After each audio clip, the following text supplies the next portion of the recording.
This podcast is a member of the Red 5 Network. For more Red 5 Network podcasts and content creators, visit bio.link/red5.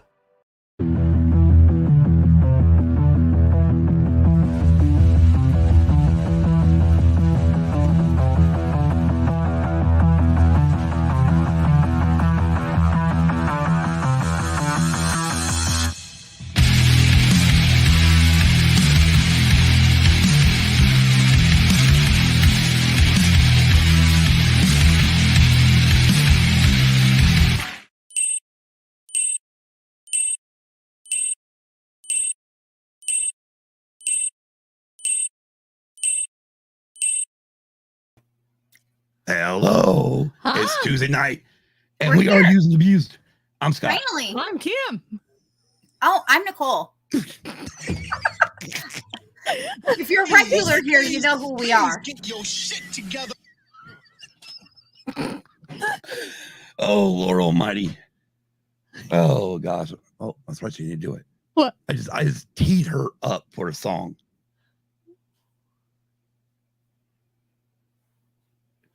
I'm glad we're here right now. Yeah. Right? Exactly. And no bananas tonight. Why not, DB? No bananas. Sorry, just saw that in the chat. I might have to have a banana after this. Oh, Lord. This is going to be a fun night It is. because Mhm. the three of us are going to talk for just a minute. And the main thing is one, welcome everybody to the chat. Everybody's in the chat. We're happy to have every one of you in the chat. As you all know, last week we had an issue. We came out with a statement. And again, the main thing in that statement is be kind to everybody. Also, no bull crap. No, if you think you need to put something derogatory in the chat, Please leave. it's a one and done. Yeah. Yep. You put anything derogatory or and- wrong in the chat. and believe me, yeah. the head moderator is in the chat. Yes, she is. I seen the head moderator in the chat. Luna Girl is Yeah. in the chat, and she does like throwing wrenches. She does. And Kim and I will be coming in hot with ours Yes. when we get kicked out tonight because it's a boys' night. And I love the fact of not only that one, but also Ubaldo, who's already stretched and he's ready to go. He's already. We're all bringing the wrenches tonight. This is Yes, we are. Yeah. And, yes, Isaac, wrenches and hammers, Well, man. That's for love, also. I'm not used to the chat jumping like it's jumping like holy crap. Like wait a minute, there's DB. I'm looking for Ubaldo. Like it disappeared. Kim, you want to shout out the chat like you normally do? Yes. This is what we also call the united front. You can see when we're all coming together, we are just pretty much putting it together. Like, hey, y'all, Right. we're here for fun. We want to have a good time, but still be kind to each other because you never know what the next person's Right. battling. Well, you talk like a united front. If I had to throw it back to the 70s, I'd say it'd be like the steel curtain. Yeah. Exactly. Or we're uniting like the fridge. Yeah. Bears. Yeah. Oh, do we want to mention? Well, I kind of already mentioned this in the chat, but do we want to mention why we're a few minutes late tonight? Yeah, we can. Go ahead. The cat out of the bag. Elfie is in the room, so Yes. technically the cat is not in the bag. Don't worry, don't do that to her. None of my cast. Yeah. Well, we just got done doing a Patreon video, Mm-hmm. and it is literally going to cover the last part of this show from last week, where Kim and Nicole were jumping into the chat to take care of things, and I was talking, and it killed the vibe of the show. Yes, it did. Isaac said it best in the show. Or at that moment, I can't feel the love tonight. Yeah. And he was right about that. Yeah. When it went down. So we literally recorded a Patreon exclusive, We did. and we're gonna give out the link to that video once it goes up. We're gonna give that link to 3 people, Yes, were we part are. of the chat that night because we feel like they deserve to also say it. Yep. But again, this is the Actually, first time. 4. There's Four. 4. It's 4. Yeah. Okay. It's The thing is this is actually the first time ever we've actually had done. I mean, like Patreon videos before was pretty much me, and this is the first time ever with all 3. Now we got 3 hosts, but this is the first time all the hosts have been on for our Patreon video, which is really cool of me. first of many to come. Exactly. Yes. And I would like to recognize Ubaldo. I love what he said in the chat. We've had enough bad news out there. We need to be kind and love each other. Exactly. Yes. Exactly. What it's all about. Plus music. Yeah. Music. Well, speaking of music, let's go ahead. And I'll do my little show and tell with the girls on screen, not that one. Good Lord. One. Kimberly, I love you and everything. Yeah, we start with that one. Because, Nicole has been all over the show in our Discord. Yes, she has. She's watched every episode. Me and Kim finally watched one episode. We talked about it. I can't believe I am like I'm all caught up 100%. You guys are only on episode 1, and I'm like, I know. Well, yeah. Well, I mean, we got sidetracked with a lot of stuff, but I went over to Barnes and Noble over the weekend and picked up a few. Well, went over to pick up one record, ended up coming home with 3. Yes. And one of the ones I came home with was Daisy Jones and the Six, Aurora, which is Riley Keough stars in it and also sings on the album. Everyone that is involved in the show plays instruments and also participates, which is freaking awesome. I love that show. For those who have not watched or read Daisy Jones and the Six, I highly recommend that you do. The show is great. The book I'm almost finished with, and it's really good. Watch, read, listen to the music. It's great. It's great. It's wonderful. Yep. And I mean, we watched one episode and Kim looked at me and says, "Why'd you stop it?" That's what I would have said. I've been like, I'm like, we agreed to watch. this. We agreed to watch one episode. Yes. We didn't agree to binge watch it one night. No. I think that changes, Scott, though. I mean, it's Daisy Jones and the Six. I know. I mean, and that thing is, and then also I picked up the digital copy of the book, so we're also going to read the book. Yes. So well, and this week is the final episodes will be aired on Prime. Yep. Oh, so good. And then I don't have it. I mean, if this is a sidebar, I could hit a button and go 94, but I don't have a 94 button.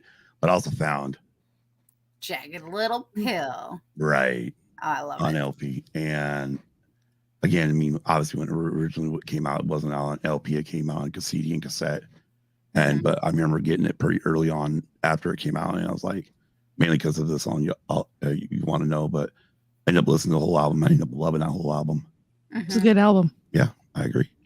Yeah, But, that and then- Alanis Morissette is Jagged Little Pill. That is a wonderful album. It is. All right, Kim. All right. Because the other one's got to wait. Yeah, I know it does, because that goes in with the topic. And the girls Wow, you are just gave it away. Really? Really? Kimberly. Go, Kim, go! Kimberly, guess what? Please get your shit together. I know. Anyway, shout out to the chat. We have Kenny, Isaac, Luna Girl.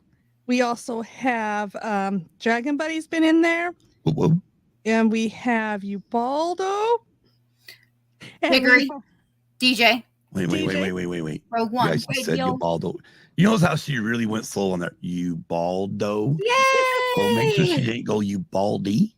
Yes, that's why. She was taking her time. So, yeah, DJ's in there from Rogue One Radio. And I believe I've covered everybody.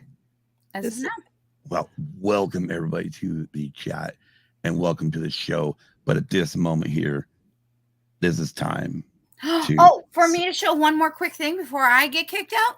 Cool. You got something to show? It's a game, though. Okay, hold on. Before you do, I'm actually going to remove us backstage. Let you have the... Oh, really? I want to see your faces when I talk never about mind. Cupid's butt shaft.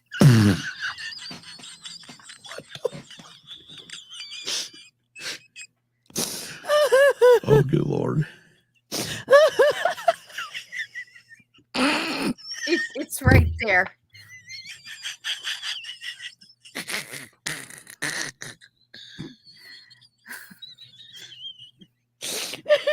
This is where I need to have another camera just on Kim. I could just pop me and Nicole down and put Kim in solo mode, and they can just all watch Kim laugh.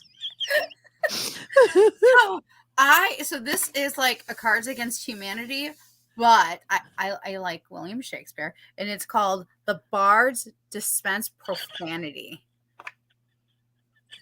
Just like Cards Against Humanity. This is gonna be awesome. Oh, I love though that it's got other words, so it's gonna teach me new vulgarity in all the old ways, and I'm gonna use it now.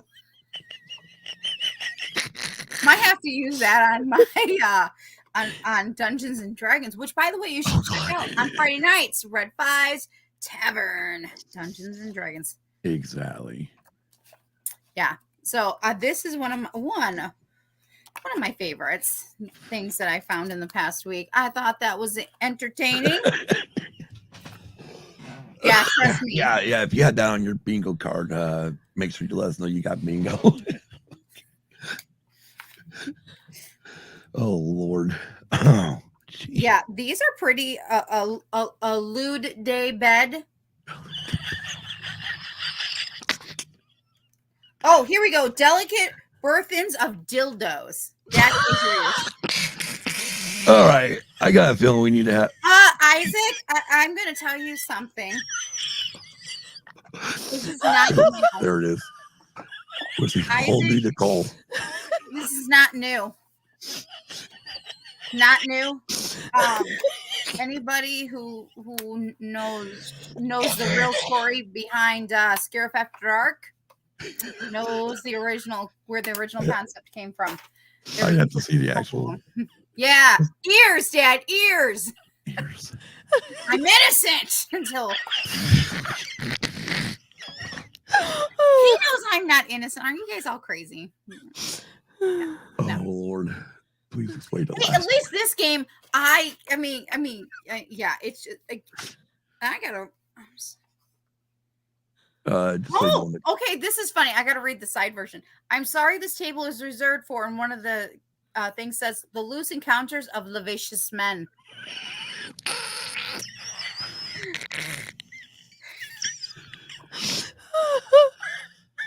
Damn, I got a feeling we need to do a very late night the news episode and call the sucker after dark.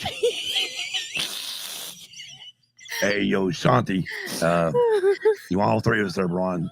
Nicole's got the cards. Good Lord. Isaac.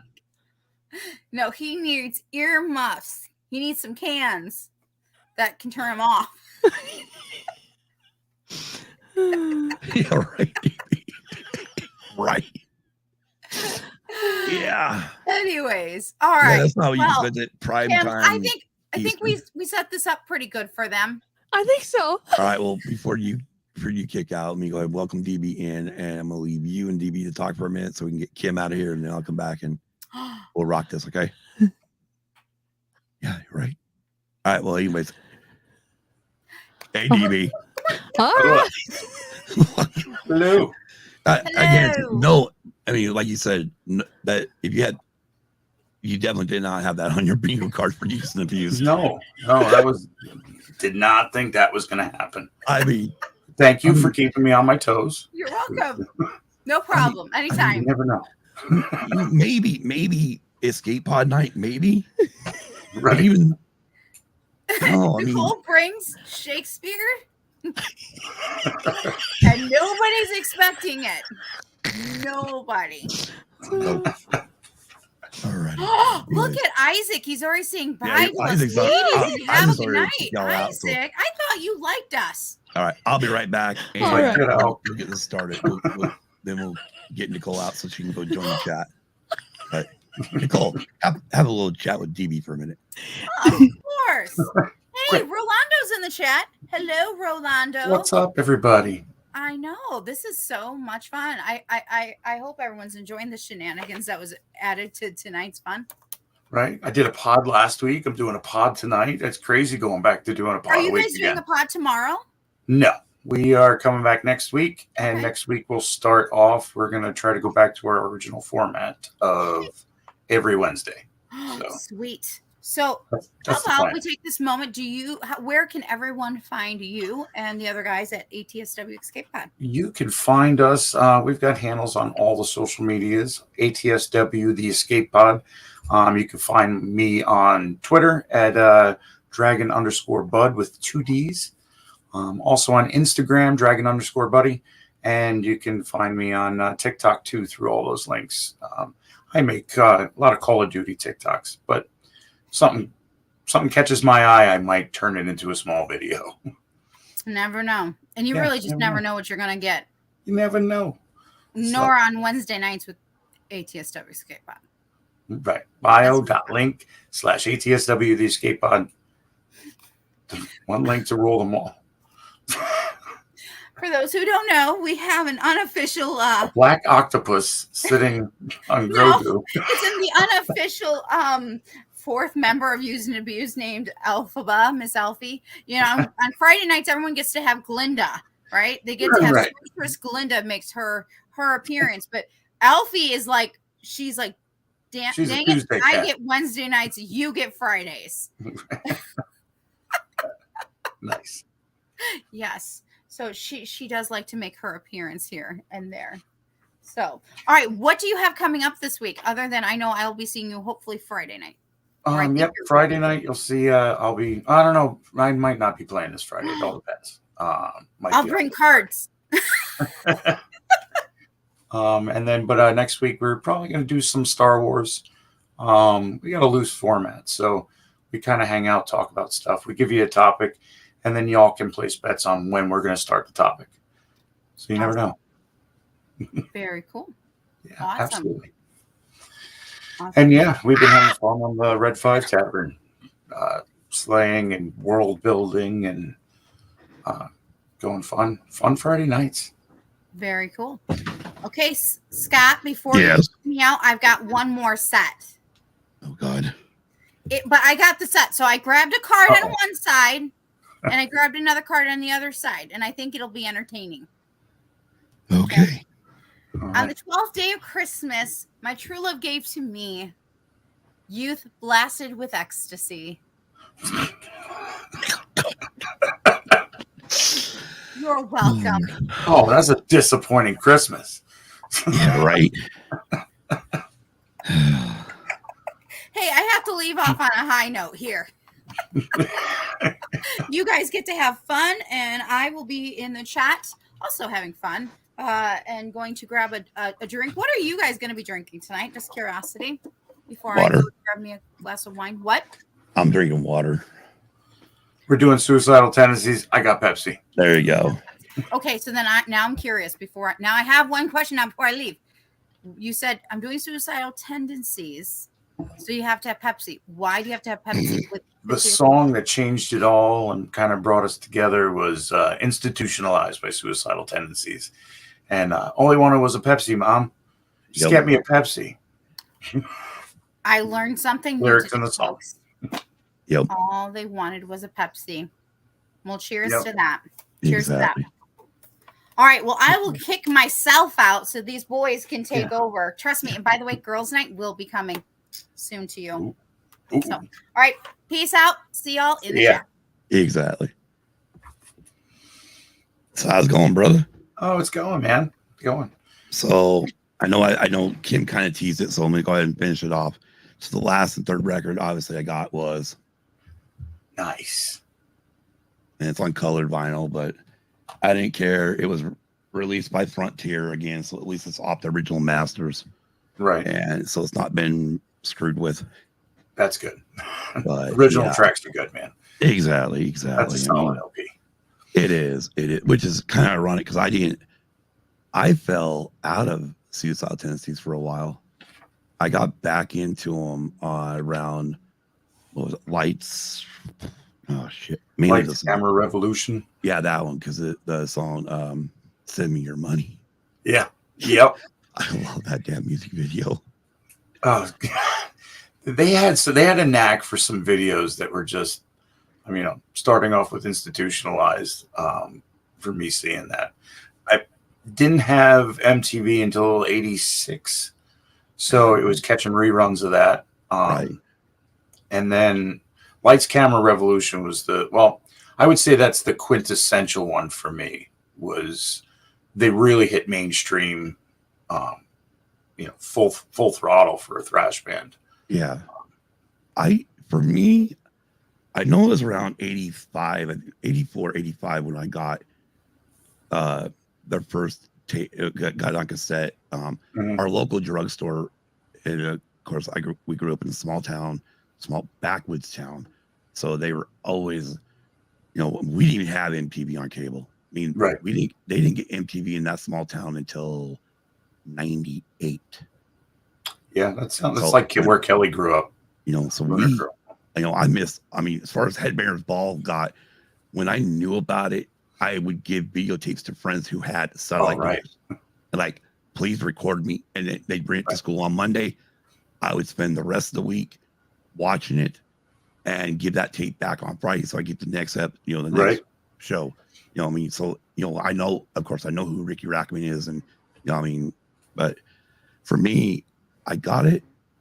And I'm like, this looks interesting. These dudes are, they're literally hanging upside down on the monkey bars and stuff, right? And I'm like, well, that looks cool. And so I get it. And I'm just slowly getting into the hard rock because, the year before in '83 is when I first heard like Quiet Riot.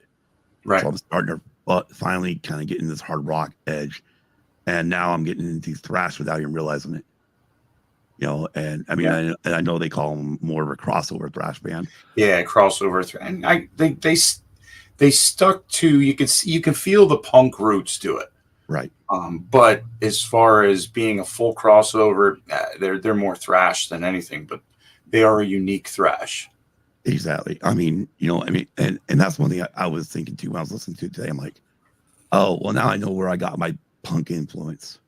Mm-hmm. My punk influence came from listening to Suicidal Tendencies because, I listened to, obviously, you get to I Shot the Devil, which they had to change the name of it because the FBI, they were on the list because it literally is I Shot Reagan. Right. It's like, dang, but I remember hearing that and going, wow. And then the song, besides like Institutionalized, there's two other songs that stuck with me hard were I Saw Your Mommy. Mm-hmm. Yeah. Oh yeah. And Fascist Pig. Those are like the ones that's like, for me, it's like, wow. And they kind of shaped me differently at that point.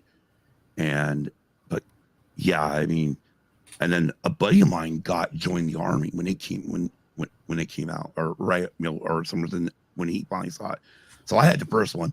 He got joined the army, and I'm listening to this going, okay, yeah, this is good. But when I was listening back to it again, get prepared for the show, I'm listening to it going, wow, it's got a lot of Motorhead feel to it. It's got a lot of Lemmy vibe in that in Mike's singing. Right. But yeah, it was kind of funny. I was looking here, like their style and influence, and literally it says punk rock, speed metal, hardcore punk, surf music, heavy metal, funk, and reggae. Right. It was a band that Mike Muir wanted to just have a party band, and it was going to be a party, and it got bigger than I think he ever probably thought it would be. Especially with the attitudes that they have. That was like the selling point for me being young. Oh yeah. We're talking, I was exposed to metal at I would say 7, 8 years old because I had an older friend down the block that we'd hang out all the time. He was in a Quiet Riot and everything else. So coming across Suicidal, it was, I don't know, it was different. It was strange. And for him to put together what he's put together through all this time, one thing he should be known for is finding absolute spectacular talent Oh yeah. and bringing them into his band, and them either coming from, I mean, he had the drummer from Slayer, a founding member of Slayer, join his band, Yeah. So to the point where now, like, guys, I think the drummer for Avenged Sevenfold is a former member Yes. of Suicidal. You've got obviously Robert Rob Trujillo with he's part of Metallica now. Yeah, right. So it's Mike Muir being solid through all of this, and of course Rocky George. I mean, you cannot. He is a guitar player that is very underrated for his style of talent. I mean, he can play classical, he can play jazz. I think he's in Fishbone now. I think is the band he's in. Such pure talent to be able to get together. Right, exactly. One thing they also point out here, critics had described Suicidal Tendencies as the godfathers of the genre crossover thrash, which they had been credited for creating along with Texas-based band DRI and New York-based band Stormtroopers of Death. Right. And I'm just smiling at those, going, "Wow, I was in all three of those." Right. I mean, it's like, yeah, I mean, I remember, like, because I was thinking, like, I got Suicidal, but then a buddy of mine got DRI, which stands for Dirty Rotten Imbeciles, and then another buddy of ours got Stormtroopers of Death, and of course, I see the term Stormtrooper, I'm like, whoa, hello, Star Wars. Right. Yeah. That's cool already. I don't even listen to it. Right. I'm like, cool. I'm with them already, And right. then I think it's the singer of Stormtroopers of Death. He goes on and then creates another band, MOD. Yeah. Method of Destruction, and their first MOD for the USA. I mean, that's got some hilarious freaking songs on it too. Right. But I mean, Suicidal don't really. I mean, I don't like Suicidal. Their songs are maybe some were meant for fun, but I mean, they speak. There's a lot you can pick up a lot, especially the spoken word that they're known for, with Mike breaking in song, where little snippets where it's like, yeah, I feel like shit. I'd rather feel like shit than be full of shit, Right. And all these little, these little idioms, these little things that he says throughout his songs that are really, I don't care what you all think. It doesn't matter what you think. Right. And, I'm going to do it my way. And if you don't like that, well, then get out of the way. Yeah, exactly. And I mean, that's like for me, when I was listening back to even the albums I hadn't heard, even the ones in the 80s, I'm like, man, can't, a lot of bands you can go, oh yeah, that's filler, that sucks, that completely sucks. And it's like, I'm listening to these going, I don't feel fillers. I don't feel like something was just thrown together. It's like there's genius behind every one of these songs. Yeah. And it's like, I don't know how many demos because a lot of bands, they go in with 50, 60 songs for a record for one album, and they pick the best 10 for that record. And then it's like, they never touch the other ones again. And, I wasn't able to find any articles on Mike talking whether or not, how many they would go in with, but damn, I mean, like I said, I'm sitting here listening to him again today, and it's just like, man, I'm not feeling anything where it's giving me that like, oh yeah, we just threw this fucker on here for no reason. Right. Well, Send Me Your Money, that was in their playlist for 5 years before it came out on an album. It's just one of those songs that they always played, and it was it had lasted that long before the main public got to hear it. Unless you heard them live, you didn't hear that song until I think 1990. Yeah, so, 1990. Yeah. Yeah. So it's crazy that's what's been in their library, for as long as it is before they kind of released it. And you get that in a lot of the later years, like leading up to, now that they're still out there playing, which is hilarious because they're playing with Robert Trujillo's son as their bass player, which is wild in itself. But they do a lot of compendiums that bring back songs that are from their days of, playing these set lists or B-side songs. Yeah. Listening to them, I said we were going to do the show, and I'm like, I started throwing in some, I put in, because couple albums. I had Art of Rebellion, Lights, Camera, Revolution, How Can I Smile Today How Can I Smile Tomorrow when I can't today. I put all those in, and some of those songs I haven't heard in 20 years, and they come rushing back, and it was a real feeling at the time. It was that thrash being something that was tangible in the early 90s. Like, it was really taking off, and to have all of these bands. I mean, if you think about these bands that followed up with it, you had these crossovers happening with Anthrax jumping in with Public Enemy, that breaking genres. And I never saw Suicidal as something like that. I just latched onto them, and to find out that this is what their roots were, how a lot of bands followed suit because of what they did. So it was fun going down that memory lane of listening to these songs that, I still know the words 20 plus years later after hearing this. That's what shocked me, especially on joining the Army. I have not heard that since since my buddy, in the late 80s, and just to sit there and all of a sudden, like, well, wait a minute, oh yeah, and then the lyrics come. I'm like, what? It's crazy. But it's like my mom. I mean, I always like to tell this one. She always said if she could find somebody who could take all of my school notes and put them into a song, I would be a straight A student. Right. Because it just didn't, like, school didn't grab here. Right. Damn lyrics did. Oh yeah. Music. I don't know. I don't know a lot of different math because of, holding on to Slayer lyrics and, apparently Suicidal Tendency lyrics, because the song came on. I'm like, wow, I have said that 100 times since I've heard this song. The whole crazy, you wouldn't know crazy if Charles Manson was eating Fruit Loops on your front porch. And I heard it in a song today, and I'm like, holy crap, that's where that came from. Right.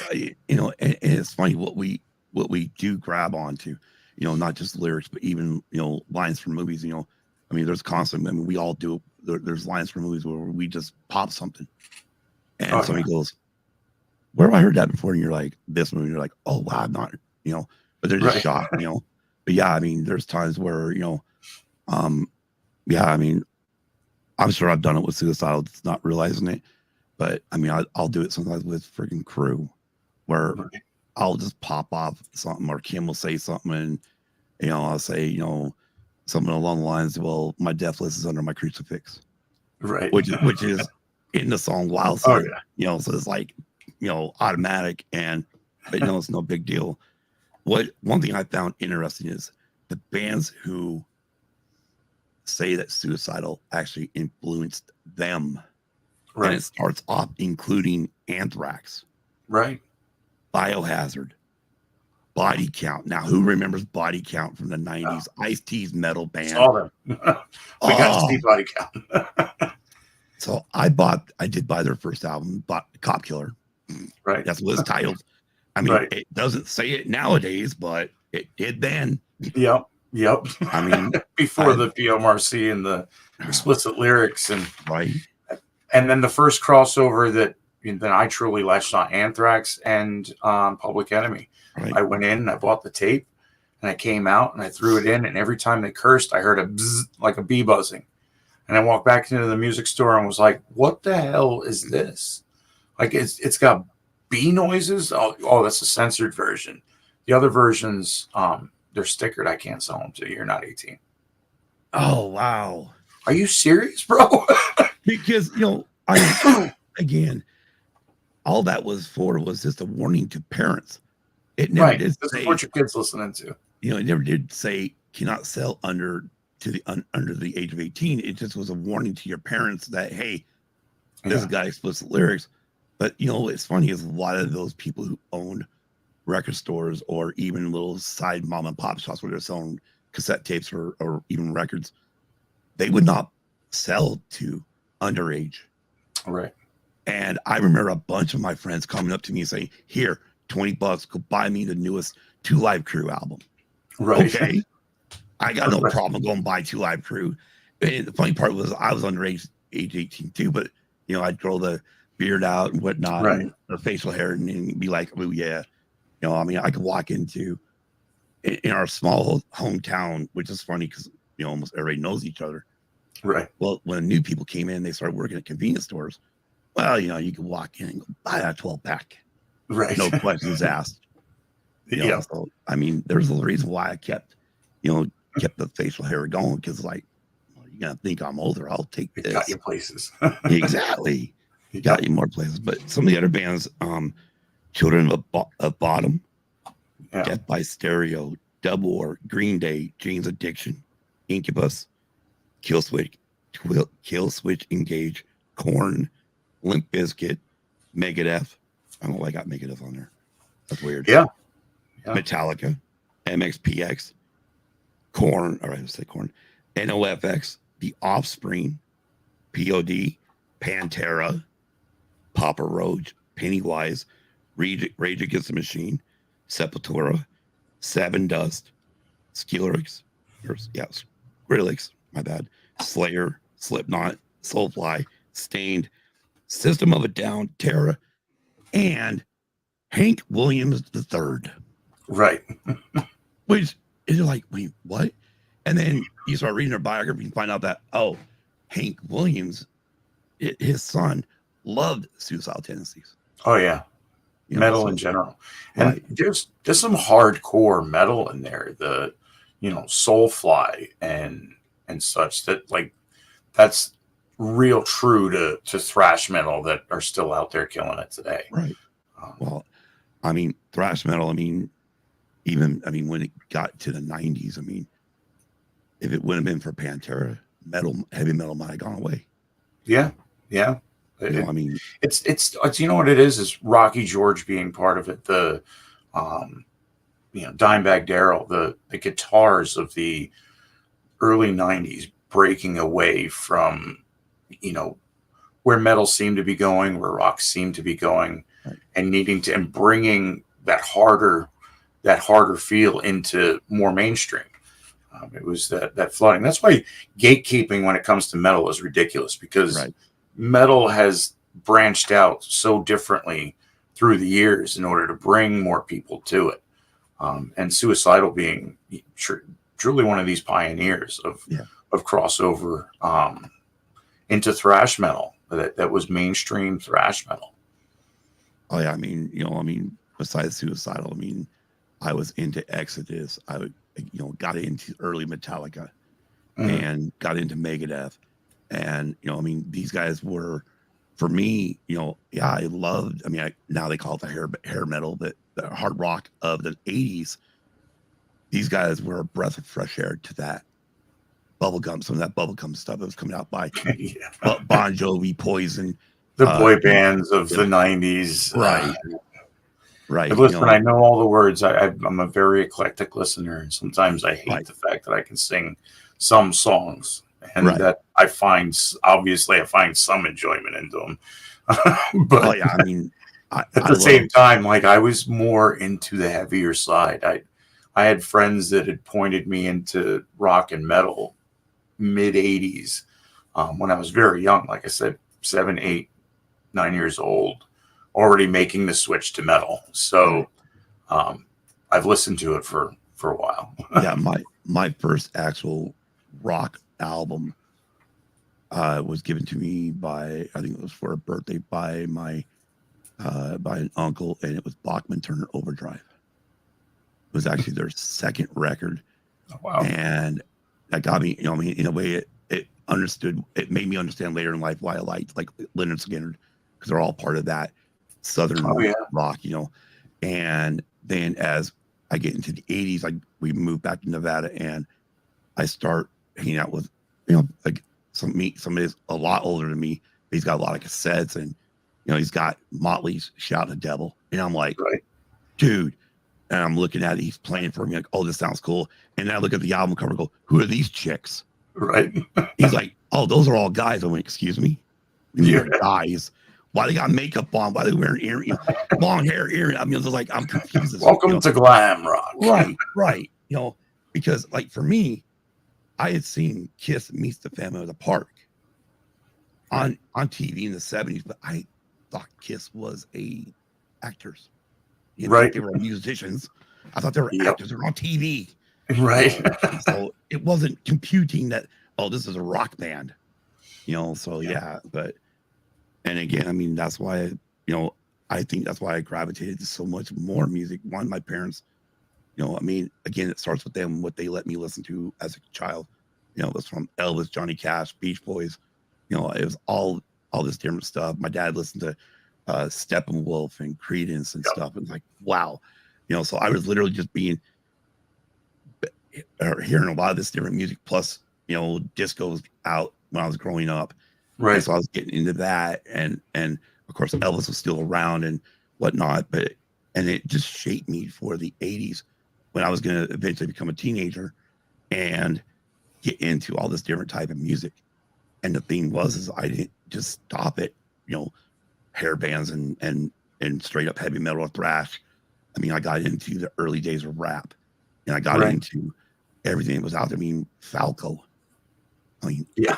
I mean, a lot of people are going to go, "You like Falco?" Well, I love Rock Me Amadeus. I mean, besides Rock Me, I mean, Jenny and a couple of other songs off that album. Like, wow, these are really good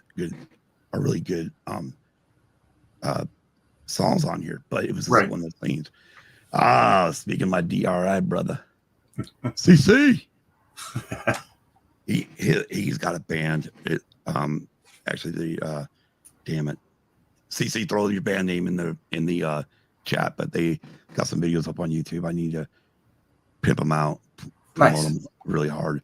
But I mean, he's a drummer. I mean, this dude here. I mean, he moved in, came to Battle Mountain, and man, me and him just clicked right away. We were all in band. I played trumpet. He played the drums. And the thing is when he would play drums, and like we would get the like Living on a Prayer, right? He just like straight up would, no, I'm not playing with written on this sheet music. I'm playing the way Bon Jovi wrote it. Right. And I'm going to tell this story because this one's freaking hilarious. We go to this thing called Mass Band. We're all together, all these different schools. And these little punks come up and say, they hear Chris talking about how he's loves Motley Crue and loves Tommy Lee. Well, you can't play Red Hot. Oh, really? Right. Well, we only got single bass drum, from our school, so we decided to take another school's drum set, combine the two drums. You gotta give you the double. The two kids, and he sits down and fucking plays Red Hot, beat for beat. I'm like, yeah, nice. And they just watching their fucking mouths drop was hilarious. But yeah, that's awesome. But yeah, no, he got DRI. We were bad. I gotta have him on so we one of these times so we can do the talk about how bad we were back in the day. Bluestone Revival, that's what it is. Thank you, dude. But yeah, they just got done recording a demo album, and I like it. I really do like it. It's really good. Yeah. But anyways, back to Suicidal Tendencies. Oh gosh. But yeah, funny. Like you said, you're drinking a Pepsi tonight because of this. I mean, but, the video was over the top. It had been out for a little bit when I finally saw it, but definitely over the top with some actual. I can't remember her name, but to me, she's one of the queens of horror. That she played the mother in the video, Institutionalized. She was always like a B-rated actress in horror movies. I'll have to look that one up. I can't think of her. I hate when that happens. Well, like I'll be talking to Kim about horror flicks or something, and then we'll be talking, and she'll say something about Nightmare on Elm Street because she really hasn't watched it a lot with me, and she'll say something. And I'm like, oh yeah, but it was this dude's first movie. Oh fuck, what the hell is this goddamn name? And then I start going, Edward Scissorhands. He played some pirate dude, and I'm just like, I can't. He was in Sleepy Hollow. She's like, oh, Johnny Depp. I'll be, yeah, that guy. I mean, Mary Warrenov. Okay. She was in a lot of the slasher movies, Death Race, Silent Bloody Night, all the way. Warlock is the main one I remember her from, the original Warlock movie, which I haven't seen that in years. I love that movie. Hey, man, slasher flicks are freaking awesome. You know, I mean, a lot of them I can't watch anymore due to the fact that I got Kim. So I mean, she will dream about it all the time. And it's like, damn it. Yeah, we had that rule here, like, don't watch them while I'm asleep on the TV, because I wake up and you're asleep and I've had messed up dreams because whatever the hell it is you were watching. In fact, what the hell was that? Right. I'm notorious for putting on something ridiculously stupid and watching it. And it's either keeps me entertained or I fall asleep. Right, exactly. But I mean, that's what the good thing about those slash flicks is, like, the fact either they're really good or they're really stupid. Right. You know, I mean, my biggest thing is, you know, it depends on how far you take the slash flick to gore. You know, can you recreate the part of Johnny Depp shooting 3,000 gallons of blood out of his bed? I mean, come on. No. You show me that, maybe I might give you, I mean, you know, and that's the one thing about those, you know, movies back, especially in the 80s, it was all about the blood and gore. Yeah. No, I mean, there's a point to scariness, but it was more about the blood and gore, and that's, you know, so when, you know, things kind of changed in the 90s where, you know, I mean, you know, when speaking of Wes Craven, you know, came out with Scream, you're like, the fuck is this? Right. Where's the blood, dude? Right. I'm like watching this going, They all got hit with, when you get stuck with a knife, you're right. But, that's what the 80s taught us. Right, exactly. But I mean, the thing was, I enjoyed the story, but, you know, I mean, I did enjoy the story, so I ended up liking them. But yeah, for me, it was like, well, okay, so we've gone hardly any blood nowadays. Got it. I understand now. But anyways, yeah. But yeah, the original band formed in 1980 as a punk band first in Venice, California, kind of like what we talked about earlier. The original lineup of the band consisted of Mike Muir on vocals, Mike Ball on guitar, Carlos Egbert on drums, and Mike Dunnigan on bass, which is like, wow, you know. But Dunnigan was replaced by, Carlos Egbert left the band and was replaced by Dunnigan's brother Sean. And at the time, at the time was a student at Santa Monica College. Right. Originally only intended Suicidal Tendencies, like you said, as a party band, which is kind of like, all right, yeah.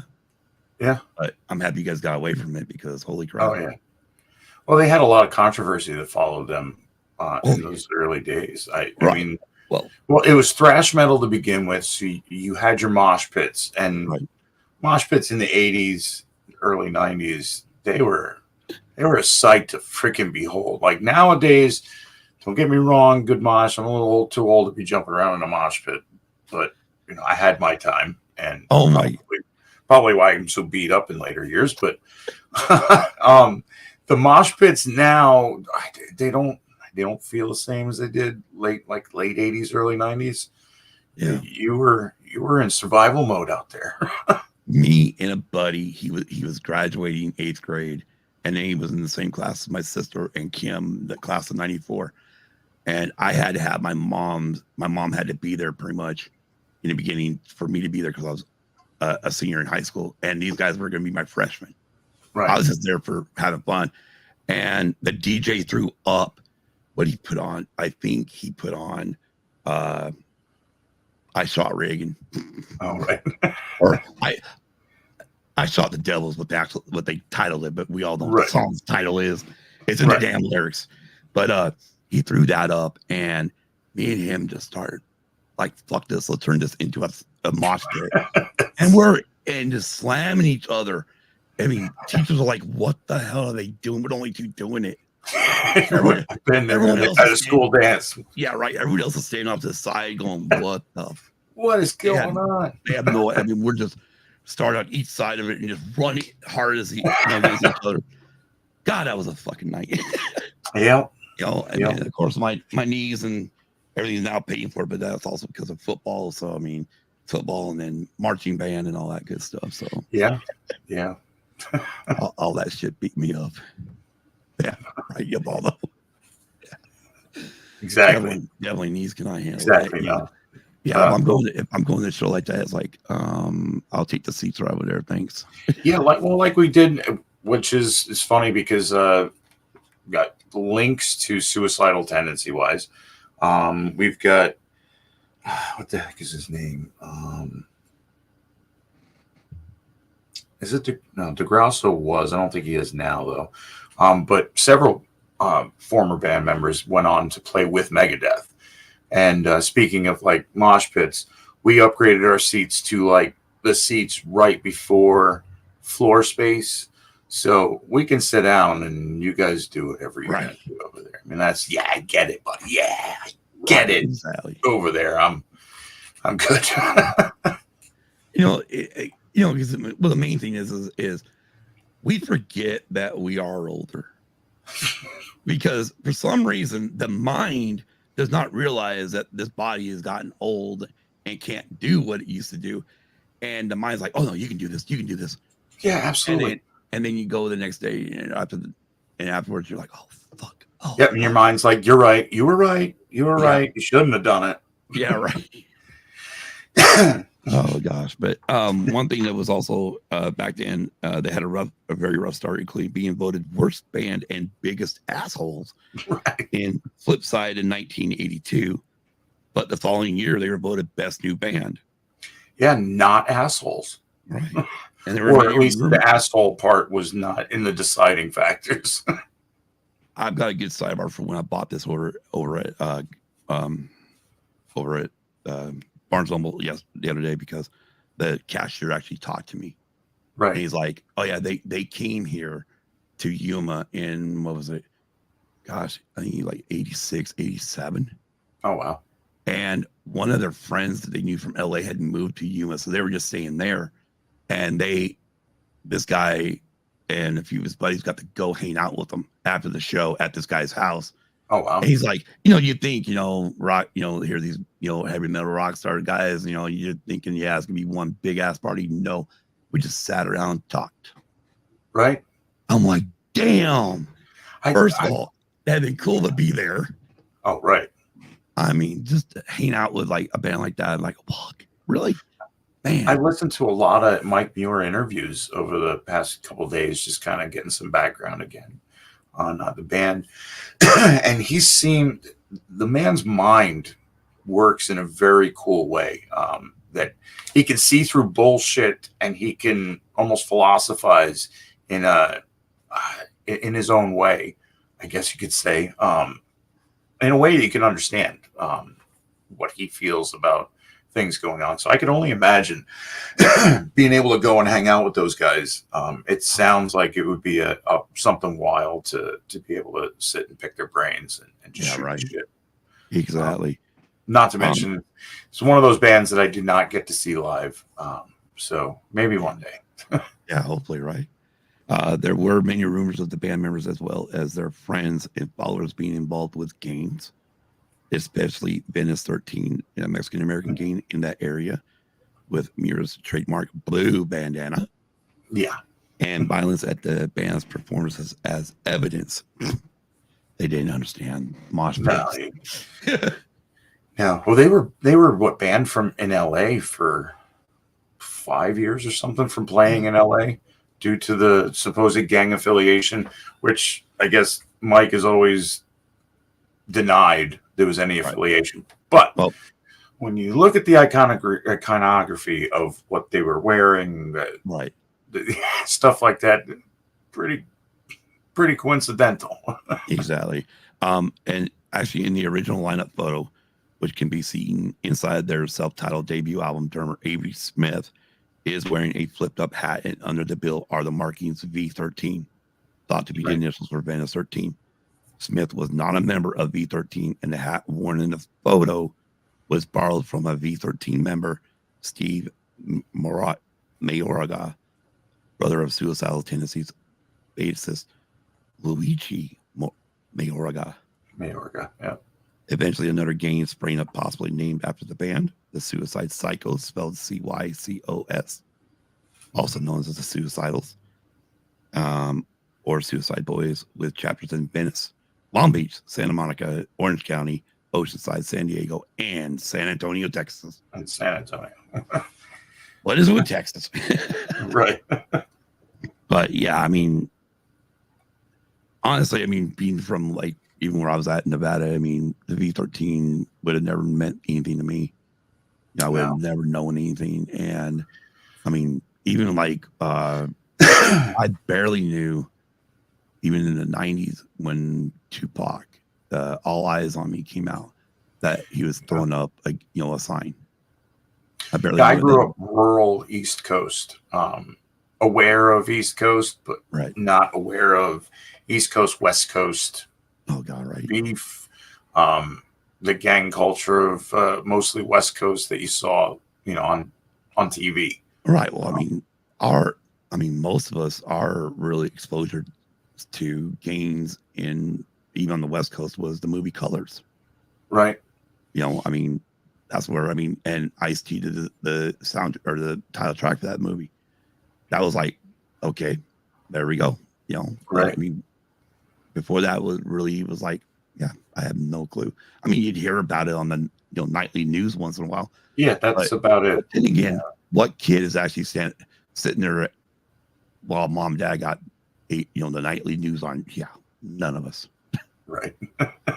I mean, dinner time was no TV. You sat down as a family, you ate, and then once dinner was over, if you had homework to go do, you went and did your homework. Yeah. Or you got to go in and or you went, or for me, I went and listened to music. Right. Even when we had a ColecoVision, it wasn't like that was out in the main living room on the main TV. Right. So it was one of those things where mom and dad had to agree to have a game. They weren't watching anything. You could play. Right. Right. So I mean, today, not nowadays. I mean, most of us all got our own gaming machines. We're all, and it's funny because I tease Kim all the time because she got so stuck on that Disney Dreamlight game. She's up till 5, most of the time 5 o'clock in the morning playing, and I laugh at it because of I remember being you. I remember the first time for me was SimCity. Right. SimCity was that game that I couldn't stop playing. Wow. And then of course while I'm playing it, headphones on, listen to music. Absolutely. Music ruled music ruled my life as a kid. I was always I always had the classic Walkman, with a cassette in, maybe another 1 or 2 in my pockets, but I didn't want to break the cases. So I was really careful on how many extras you would. Right. So you listened to usually whatever was in it, you listened to until you knew the lyrics. Yeah. And, you had the case I always had the case with me because in the beginning times anyway, because you open it up and you knew all the words now. Yeah. Oh man. Exactly. Because And then the thing was, it's like, okay, I don't want to break the cases of the cassette singles or cassettes. And it's like, oh, let me buy some TDKs or Memorex. Right. Is it live or Memorex? Yep. Wait a minute. I can record 2 cassettes on one Memorex. Right. Wow. Side 1 is Suicidal Tendencies. Oh, I don't know how many freaking albums I got. I still have them up over there where it literally says this band with this album and this band with this album. One of the first ones I ever did back then was one friend had Wham! Make It Big, right? Which is the one that got Wake Me Up Before You Go on it, and Careless Whisper. Mm-hmm. And another buddy had Purple Rain, and literally I got Wham! On one side, Purple Rain on the other side. Oh, right. So that's if you couldn't afford to go buy that cassette, you had a buddy that had it or a friend that had it. You're like, record it for me. Right. Or, well, that was a funny thing with back in the day, around this time was when you had leading into Napster and the uproar over Napster, Metallica, Lars Ulrich, can't have my shark-shaped swimming pool kind of attitude over it. Where my look at that going through was, are you who cares if we're getting songs off of Napster. Do you know how many albums I used with the tape deck that I had a dubbing option to where I can hit record and play on, it's playing over here, it's recording over here. Once more, I could record, dub it at twice the speed and completely copy it over and then hand that tape back to my friend. And now I have the tape. Right. That had been going, like, a lot of my collection were Memorex tapes. I mean, tons of them. Or sitting listening to the radio at night and recording it. Like you're waiting for the top 10, the top 40 to come on because you know your song's in there and you're waiting for it so you can hit record. Right. And you hope Casey Kasem doesn't drag out a stupid freaking introduction into the damn song because I'm trying to record it here. So, like, you know, we've been napping music for a while now. Napster's not going to kill you, Lars. Right. Well, I mean, you know, bringing that up, I mean, like for us in the small town, we got the closest radio station was 53 miles away, and it was freaking country. Right. I mean, I like country music and stuff, but I'm not, you know, in my early years, you know, the middle of the 80s, I'm not looking for country. I'm wanting, and so I'm listening to literally, I had to wait for the sun to go down to get KFI out of LA and sit there going, now play my song. Yeah, play my song. Because, you know, you're not calling up the radio station saying, can you play this song? Because if you did, mom and dad would get the phone bill and say, who the hell just called fucking LA? Yeah, or you call it long distance? Yeah, right. And so, yeah, and then, of course, like you said, you know, you're waiting, and then all of a sudden the goddamn DJ, like, shut up. Yeah, shut the whole point is the buildup of the song until it explodes. You stop talking at the explosion, dick. Yeah. Yeah, it's like, you know, it's like they knew, you know, it was like the record company sent them, okay, this beginning is a minute and a half long before the first lyric, and they talked at 1:29. Right. Like, really? Son of a bitch. Cocksucker. Oh, man. Yep. But yeah. And, you know, I mean, again, you know, that's, you know, every one of us that grew up in the 80s and 90s, it was because of our friends, you know, that we listened to different stuff and then we got different stuff. And regardless if it was Suicidal or DRI or you know, Pantera eventually, and that, you know, and you're like, I mean, Napster, I mean, I know we did an episode, me, you, and Lunar Girl, we did an episode on and Kim. You know, so I kind of forgot about Kim. She's not here right now. It's like, man, who's she? She's in the chat. She's been fired. But you know, but when we did that Napster one, you know, it's like I was using Napster to get stuff I had back in the 80s, you know, and even some stuff back in the 70s and whatnot, or stuff I knew I couldn't find no more because it was out of print. Right. You know, I mean, that's one thing I noticed with Suicidal is in the 90s, they re-released, they did an album where they went back and re-recorded all the original songs. Yeah. From the first album because Frontier had it. They couldn't reissue it. So they just went and re-recorded it. Yeah. That's where we got these compendium type albums throughout the years, where all of those older songs that they did on tours, they did at their gigs, you know, early days, the top song or two off of an album in their early years that, which was great because every time they did one, it was usually new members. I mean, you look at the members of Suicidal Tendencies and the list is huge. Yeah. Because there's been people in and out. But when you compare that to, like, I was going through looking at where they're going, you've got people that have been in it and then left to do something.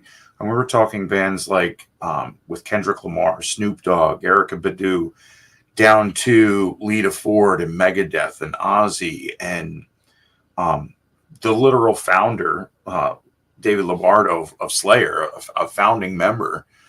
Coming from Slayer to Suicidal Tendencies. Yeah. The list is huge with where these people went on to and continued their work. So, like I had said in the beginning, he had a talent for bringing talent together. Yeah. And every time they put out a compendium, all the new people that he got together understood the sound.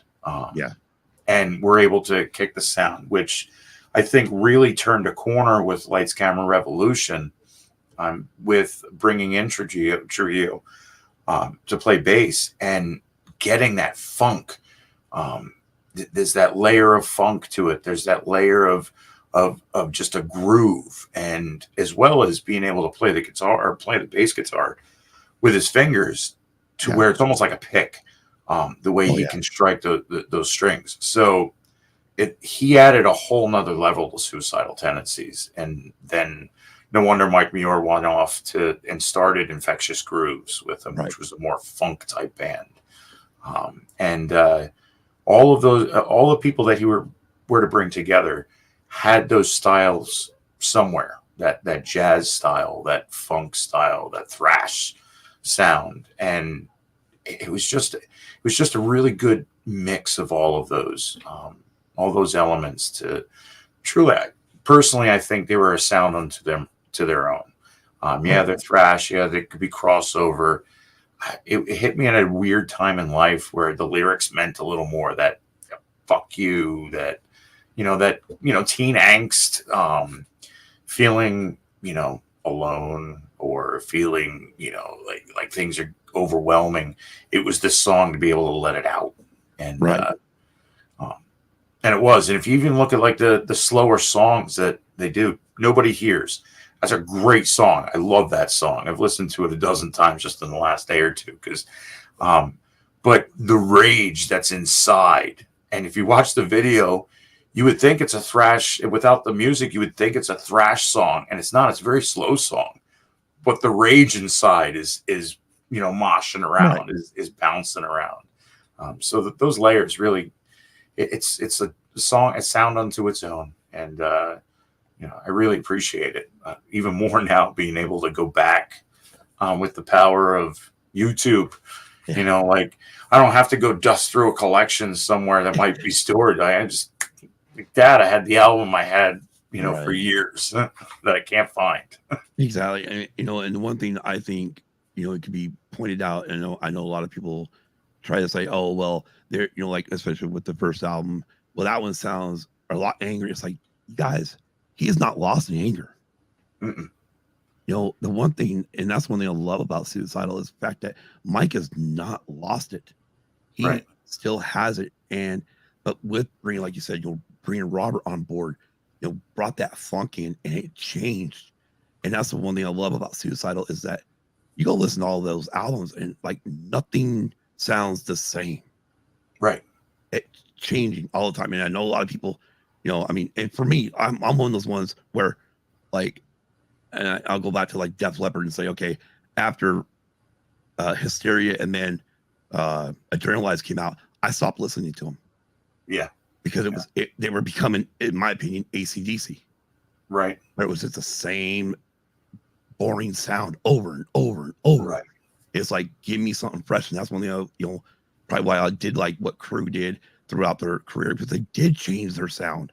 They did try different stuff. Yeah, not everyone liked it, but big deal. I love it, because you know what? Yeah. You had the balls to sit there and say, we are not going to be stuck to this. We're going to try this. Mm-hmm. Even if it doesn't work, it doesn't work. But I mean, Suicidal, for them, their best-selling album was, or chart-topping album was Art of Rebellion. Yeah. Like released in June 30th, 92, hit 52 in the United States. The only two albums actually that ever got any RIAA recognition was Controlled by Hatred, Feel Like Shit, Deja Vu, and Lights, Camera, Revolution, where they both received the gold standard, which is 500,000 copies sold. Right. But again, a band like this is not about gold records, platinum records, number one singles. They're about getting their message out, and the thing is we were able to, why is there more hate? It feels like there's more hatred today. And maybe it's because bands aren't out there like this, where you can release that rage. The thing is these bands helped us release the rage. Yeah. And that was the one thing I loved about Suicidal was, I could release my rage, put them on, and, I'm headbanging, throwing arms, air drumming, whatever. Right. I'm losing my fucking mind listening to these bands. And I love listening to them still today.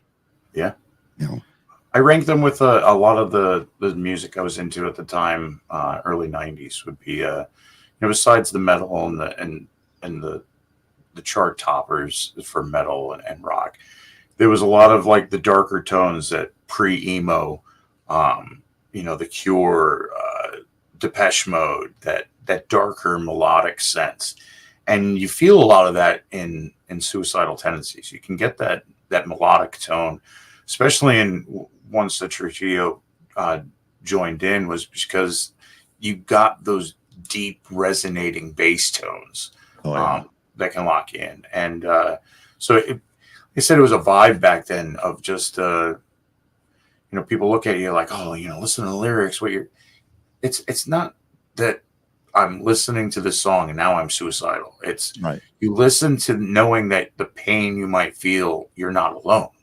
That's it. That's what's behind listening to that music most of the time, is that connection. So that rage, that angst, that F you to society, that, the greatest moment of a Gen X is basically, fuck you, I don't do what you tell me, and it came from bands like this that broke away and were probably fighting record labels because they wanted to do it his way.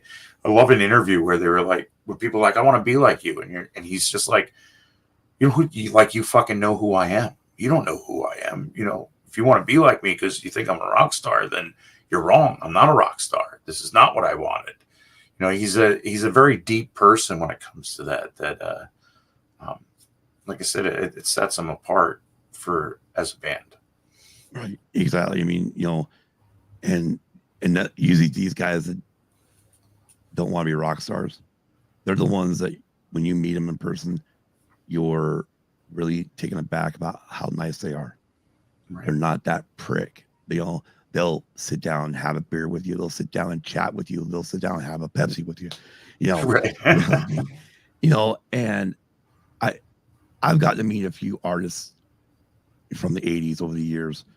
And of the ones I've met, there's only a few I would put in that realm of, wow, this guy really does appreciate the fact that, they want to talk to you. They don't want, they're not stub nose or whatnot. Right. And I bring this up. Me and Kim's late sister, we went to a show in Reno in 2005. That summer, it was called the Rock Never Stops Tour. Okay. And there was like Firehouse, Quiet Riot, Rat, and Cinderella was headlining. Oh, nice. And after the show was over, we found out the bus drivers all had to take a snooze. Right. So the bands were all sticking around.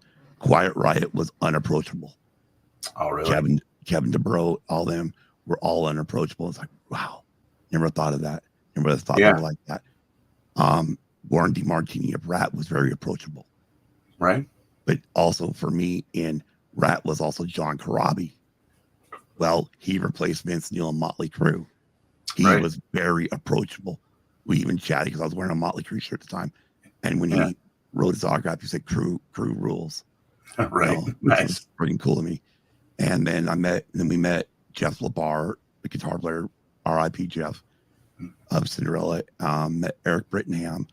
And then we were just out back. And I'm like, looking through the fence where the buses are. I'm like, that looks like Tom Kiefer. And all of a sudden, Tom and the band manager waved us through. Oh, right. Right to the back lot where all the buses were at. And just chit-chatted like we were all buddies and nothing big. I mean, one thing for me was like, okay, I thought you guys were all this fucking tall, but you're all the same height with me. What the hell? Maybe it's funny when you think about it because it's like, you expect them to be, we put these guys all on a pedestal, but then when you get to finally, meet some of them and you're like, wow, you are really just down to earth. You don't act like a rock star. You are happy to meet the fans and I enjoy that. And I've heard that a lot about Mike Muir too. It's like, he will, chat with you. He's the one, he's one that kind of would hold the band up going to the next show, getting on the bus, whatnot, because he wants to talk with the fans. And I enjoy that because, while some guys, they try to be like that, but they sound standoffish, or like, hey, I'm bragging because of you guys buying my albums, you guys bought me this car, or you got me all this. Right. Yeah. You made me rich. Fuck you. Right. Right. Exactly. You know, and again, I understand where they're coming from on that, but at the same time, it sounds like a dick. Yeah. You know, and one thing I've heard, like, especially with Mike, you know, even just talking to that guy over there over at Barnes & Noble, just like, yeah, they just sat around, we just all chit chatted, and we didn't chit chat about music, we chit chatted about everything going on, you know, talked about gaming, and you know, even the early days of gaming. I'm like, fuck, you know, that'd been cool. Right. But yeah, that's why we do. We've done I love concert festivals. Because it's the bang for your buck. We've gone to several, you know, shows with a headliner and, you know, the opening acts, most of which we've been lucky to catch lately that are big ones. Like the last one we just went to was Five Finger Death Punch, but we had Megadeth opening for them. We had the Who band, which, funny as hell, I've been listening to Mongolian metal for like 5 years now. I was all about these guys for years, and like, turning people on. Oh, you got to check this out. It's Mongolian throat metal. You know, like, check this out. What this guy makes with the sound with his throat. And finally getting to see him. But so we'd hit these festivals because the chance of meeting these guys are there. You know, you have your meet and greets, which is funny because we had Kelly stood in line for band just popped out of my head. Newer band. Guys were kind of dicks. Like, just, yeah, especially the lead singer, really, you know, just going through the motions. Yet, wow, I had my youngest at the time, 10, on my shoulders, little rocker girl, and we were by the sound break, the fence, and Trivia, whole band came up, and they saw my kid, 10-year-old, up on my shoulders, throwing some horns, and they were like, boom, came right over, signed CD over the fence, right on, bullshitting with them for a minute while Kelly is waiting in line to go see these guys. Asking Alexandria, that's the name. Great band, love the sound, but kind of dicks. So and another thing is walking by, you know, throwing horns up at the entire band of Cannibal Corpse, you know, and nice. They're cool as hell. Should you let a 10-year-old listen to Cannibal Corpse? That's debatable. Probably not, but you know, well, I mean, cool okay, I mean, Hannah was, well, she started listening to Motley Crue in the womb, so I mean, you know, it's one of those things where you know, it's gonna happen, you know, right? You know, hey, listen, I have a Facebook post that comes up every once in a while as a memory from 10 years ago when I walked past my kid's room, my youngest, and I hear spect. Walk. Are you talking to me? And I'm like, yes. I'm so proud. Yeah, right. Proud. Instead, going with Pantera, vulgar display. Oh, it's beautiful. Exactly. And that's like, you know, I laugh, like, you know, because I mean, especially like all of our parents, you know, when we were listening to metal, like, how can you guys listen to that crap? You know, and our kids, you know, even when they play stuff, you're like, oh yeah, you know, I can hear it. Yeah. You know, it's like nothing my kids can play that will make me go, really? You know, it's like, oh yeah, I can feel it. But you know, I mean, but you know, I mean, it's like me. I would never censor around my kids. I mean, it's like they're gonna listen to music the way it was meant to be listened to. They're gonna learn this crap at school anyways. Yeah. No, I mean, and I'd rather them be somewhat prepared before they got into school.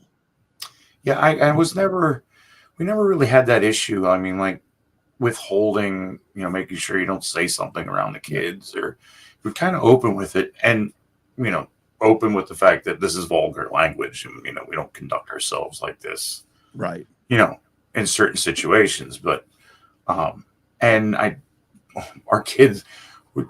I think LG was trying to get our oldest to swear when she was like 18, and it was like pulling teeth. Now the kid drops F-bombs like a sailor, but at the same time, it was like we never had an issue with that kind of stuff. Right. My parents, you know, you could put all those explicit lyrics all over everything, listening to like, oh my God, he's listening to says suicidal. He's got suicidal written on his book. You know, you would think if you go back and look at some of my paper bag book covers that I was going to kill myself. No, they were just band names that I put on. Right. My that I colored in with a pencil. You know. Exactly. So, well, I mean, that was like my mom. I mean, the first time she saw my Hella Waits album or cassette tape, she's like, "What the hell is this?" Like, I'm just thinking in my mind, like, just don't pull the lyrics out. You might freak out at some of those lyrics, or you know, or you know, any of these groups, because it's like, well, I mean, I'll give my mom credit at least about one thing, man. Going to school one morning, listen to Shout the Devil and the track to Love. All of a sudden she's like, "Did that just say not a woman but a whore?" I'm like, "Excuse me? Did it really?" Rewind, rewind it real quick, let it play, turn it up a little louder, going, "Oh, damn, it did." Oh no. I was waiting for her to say that is not going to be played in this house ever again. No, they never did. I know they were actually. I know she wasn't really proud or happy of the PMRC either. She's like, you know, you guys you're gonna hear worse at school than you're gonna hear in music, right? And I agree. You know, and well, we grew up with that. The generation of suing the music for, you know, like, oh, they sang suicide. He told them, you know, take the rope, and it was like some of the examples of, I know, right? We're kind of like, boy, are you reaching? Now, there's songs out there that literally say, you know, these things, and you chose you chose these guys because of what lyric? They told you to what? Well, speaking of that, is because like during my, you know, into my high school career, we had Judas Priest on trial in Reno, right? Because a couple teenagers did unfortunately take their lives, and they were listening to a Judas Priest song, and then, I mean, like you said, they were, oh, you can hear, this is what it said. I'm like, what? Like, you guys are I mean, you just told these people what supposedly it says, and you can kind of hear it, but, you know, or like, you know, Ozzy's Suicide Solution, you know, I mean, gosh, we grew up through an era of, oh, it says this, sue the band, sue the artist, sue the record company. Right. Yeah, it was, and you know, you look at it now where we've come to, and the access to, I mean, we came from being able to have somewhere to buy something. If you lived in the middle of nowhere, you had to hope you went to civilization that had a Spencer's or had a, you know, an FYE or something entertainment wise in order to keep you connected. Because I lived, you know, somewhat rural. We're not too far from a big city, but we're rural. So, you know, it was, I lucked out with the town next to me having a major music store. It was a privately owned, you know, record store, literal record store. You walked in and there were records and cassettes and whatnot. And I had that access, but yet a friend that lived 45 minutes from me or so, you know, it's an hour ride just to get to that store for some people. So it was a strange time to where now you have access to everything like that. Like I said, we're going to talk about Suicidal Tendencies. I throw it in, just type it into Suicidal Tendencies band, so that way you don't get the 1-800 number that pops up on Google just to make sure, which is a cool thing. Yes, definitely a cool thing. But that's not what I'm talking about. And be able to listen to 4 documentaries, and 6 of their top songs are the first list that's right there. And you have them at the touch of your fingertips. It's almost like cheating. Right. In order to get this information back in our day, we didn't get this information back in our day. No, not at all. I mean, you hoped your local, especially being a rural area, you hoped one of your local stores carried maybe a Hit Parade or Rip or Circus or Metal Edge. You hoped, and luckily those ones I actually did get in our small town, which thank God I did, because then I was getting exposed more to not only my favorite artists, but also all these other bands where, you know, sometimes they would talk about this new artist and like, who's this? I like the name. oh, I like the way their album cover looks. I want this album, Right. But again, like for us, I mean, like for me and Kim, it was like 73 miles. I wouldn't even call it a decent record store. I mean, it was a small mom and pop place. They didn't really do much. 53 miles didn't have nothing. The other way didn't have much. Literally, you had to go 4 hours to Salt Lake City at the east, or 4 hours to the west to Reno to find Tower Records, Sam Goody, all these places where you're gonna go, I'm in heaven. Yeah, look at all of this music. I mean, the first time I ever walked into a Tower Records, I'm like, did I die? Right. Is this heaven? Because there's a lot of music here. Right. When you type it into iTunes, that list were walls. I know. Walls of music. New releases here, or all this different. Like, oh my gosh! I remember first time walking with my parents, and I'm over there going, this. I ended with this like stack of cassettes, and they look at me and said, "Who's paying for that?" Right. You are. No. You're allowed one. Right. One. Damn. One. And then it's like, which one do I want the most? And it's like, damn. But yeah, I mean, like I was, like we were talking earlier backstage, and I was talking about, buying the records and stuff, going over. I went for one record. I went to purchase this one. Right. I came home with 3. Whoops. Said whoops, so it's okay. Because Scott cannot music for me is like Pringles for everyone else. Right. You can't just get one. You can't just buy one. Yeah, that's Pops in our house, a Funko Pop. If you buy a Funko Pop, you usually end up buying one. So I'm proud of myself for the last one that I got, because I only bought the one, the Mr. Gruberson. So we got Paul Rudd in from Afterlife, Ghostbusters. Nice. I bought this, and I only bought one, which is kind of funny. Yeah, you bought all the posters, music blasting. Exactly. My camera's being a dick now. Damn it. Damn you, Paul Rudd. Paul Rudd ruined it. Man. But yeah, it's Suicidal Tendencies coming out when they did. It's what really pushed me towards the heavier thrash metal, the Slayers, to that harder side. It was a gateway to it. Exactly, and that's the truth. I mean, they gave us that. I mean, like I said, I mentioned earlier. Because of them, I did listen. Get into Metallica, got into, Megadeth, got into Metal Church, got into Exodus, Testament. And then also at the same time, well, wait a minute. Again, I mentioned earlier, my buddy CC Sticks was in the chat.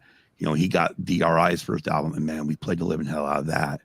And then I think he actually got to join the army, and it was like, damn, it was like, and of course, it was one of those things where you lived in this small town, and they get one copy in, right? And whoever got to it first is the one that got it.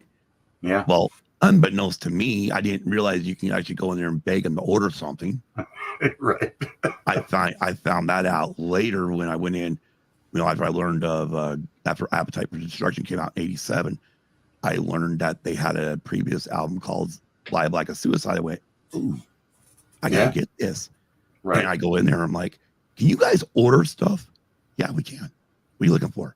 I'm like, this. Yeah, right. Like, I'm a teenager now. I've got a job. Ooh, right.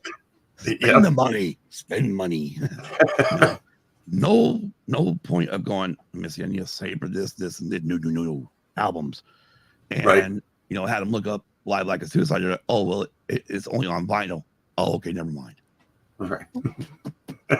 Today, you dumb fucking idiot. I think, what's funny is the Lights Camera Revolution was one of those albums that I asked them to stock in our local record store, because I heard them I had heard Institutionalized, I had heard their previous album, If I Can't Smile Today or Can't Laugh Today. And it was something really cool. So when I first heard, was it You Can't Bring Me Down, was their first release single off of it with a video on MTV. I was like, I need this this tape. I need this cassette. The $10 plus tax is going to go to this cassette. And I believe it was one of the first ones that I had asked them to stock for me.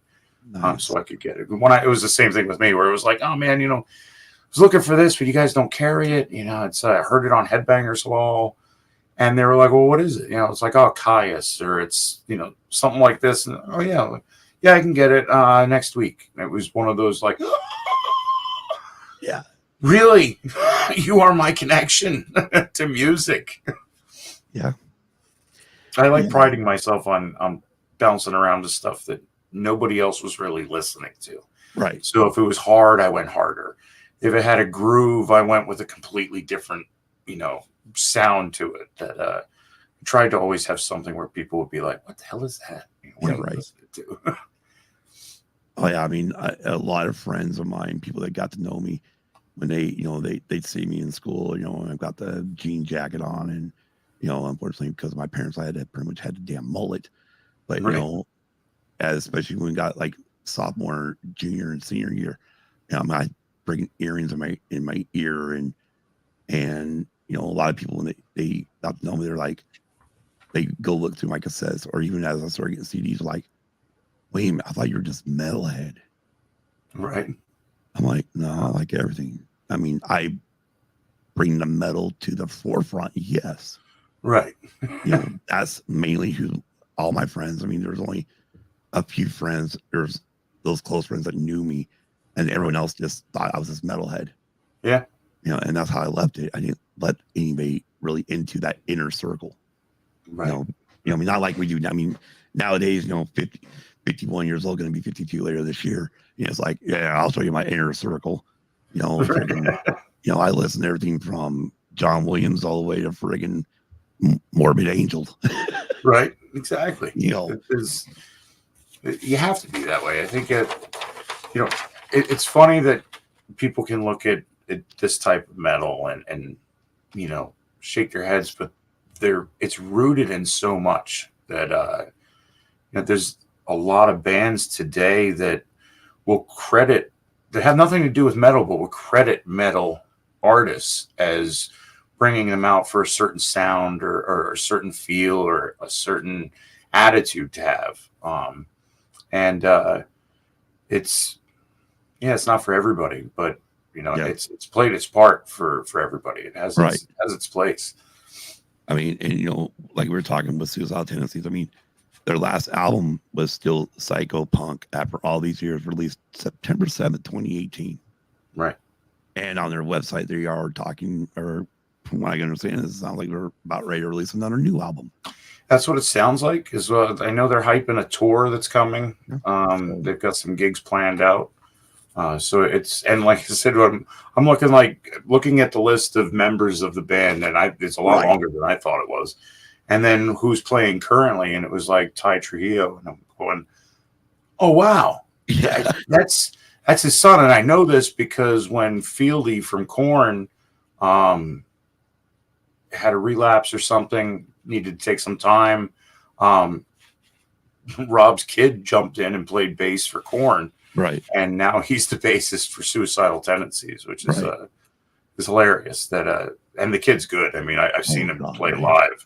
If you're going to have some, I think he's 15 or 16 maybe now. I saw him play. He was 13 or 14 playing for Korn. And geez, yeah, your father definitely played bass. Right. And you are definitely your father's son.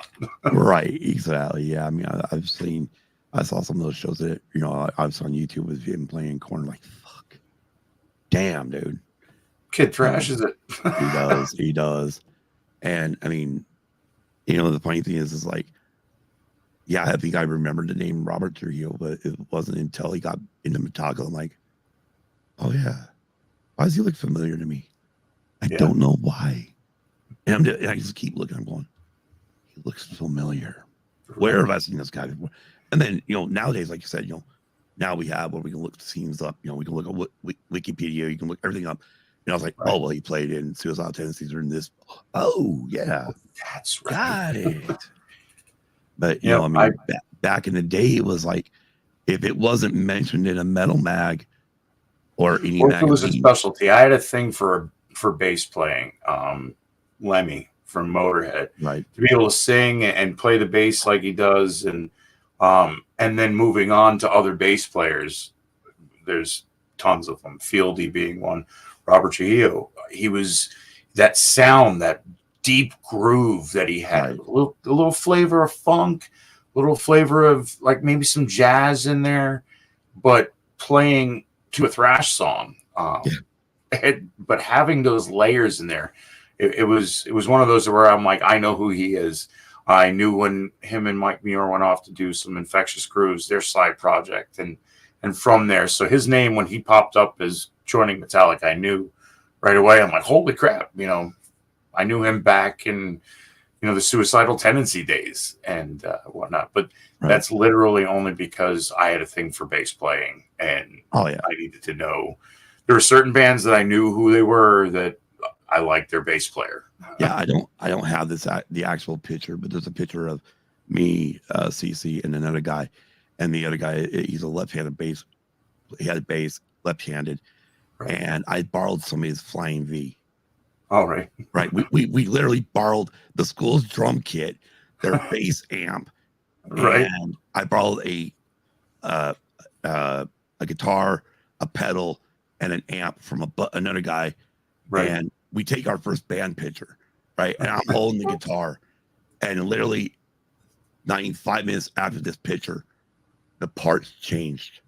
All right. Because this guy that was playing bass, he actually got on the guitar and he would just start shredding. I'm like, you're playing guitar now?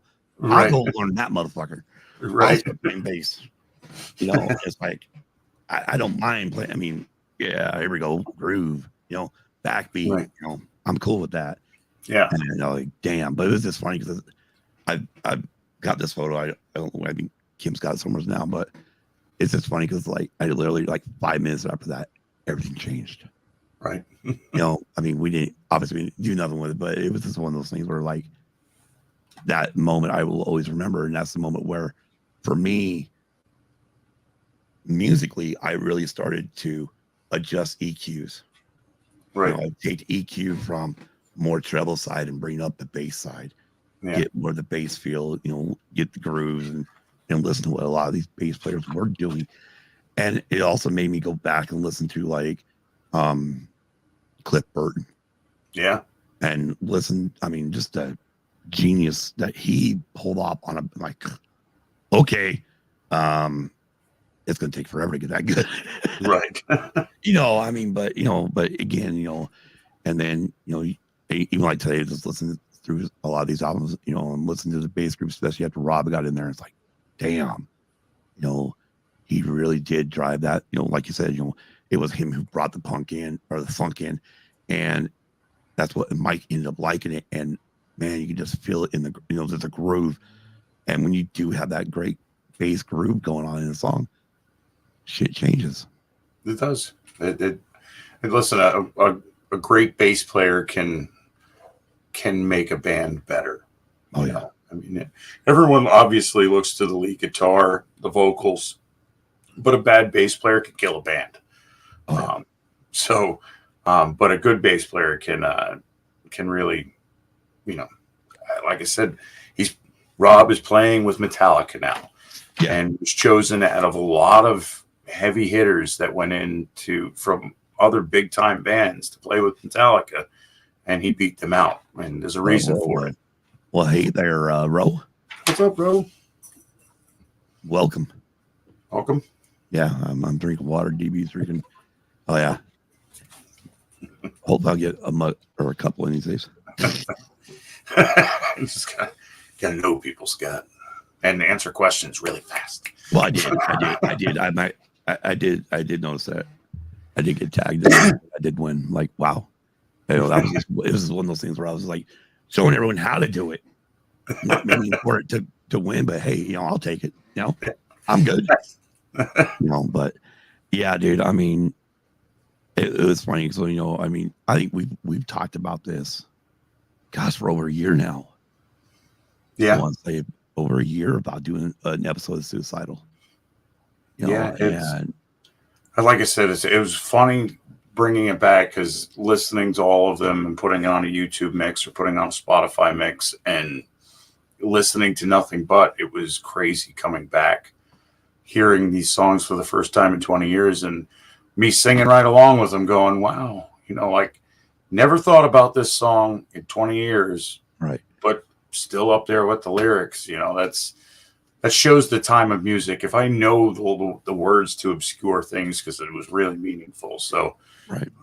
To come up with Suicidal out of my head going, it amazed me. Yeah, exactly. And, and again, like we were talking, I mean, today is so much easier to listen to music. I mean, I can pop it up on my iPhone, can turn it around, turn it on the Bluetooth and jam it through the stereo system. Yeah. And that's what I did today. Mainly because, I mean, I knew like, okay, I can listen to the record. Right. That's cool. But then all the other stuff I got to listen, I don't have them on CD. Never got them on CD. So it's like, well, thank goodness there is iTunes, Spotify, or whatever, because I'd have been screwed trying to do this episode. Right. And then, like I said, listening to stuff I hadn't listened to or forgetting I listened to and forgetting what it sounded like, going, wow, I really screwed up. Or getting into like the later 90s stuff and going, well, why did I stop buying them? Why did I stop grabbing listening to them? But yeah, right. It's just like crap. I really want to, and that's one thing for me is like, and then Kim finally gets up. I mean, 7 o'clock in the morning, I'm jamming friggin' Suicidal Tendencies through the stereo system. Nice. I'm sure the neighbors were enjoying it, but Kim's in the back going, I'm like, how do you sleep through this shit? Oh, I know how. I know how. You don't go to bed until 5 o'clock in the morning from playing video games. Right. But, yep, that was me this morning, blasted in the office, 7 a.m. Right on. Right. Guy comes in from work and it's awful kind of loud. Go back out to your truck. This is my time. Up until this point, the office, it's jamming. I got 2 Google Dots that sometimes are going full blast. And the neighbor hears me, well, I don't care.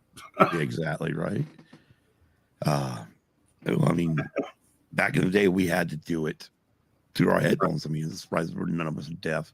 I'm an adult now. I'm going to crank this shit. I don't see. I luck out with here. My closest neighbor is about a quarter mile away.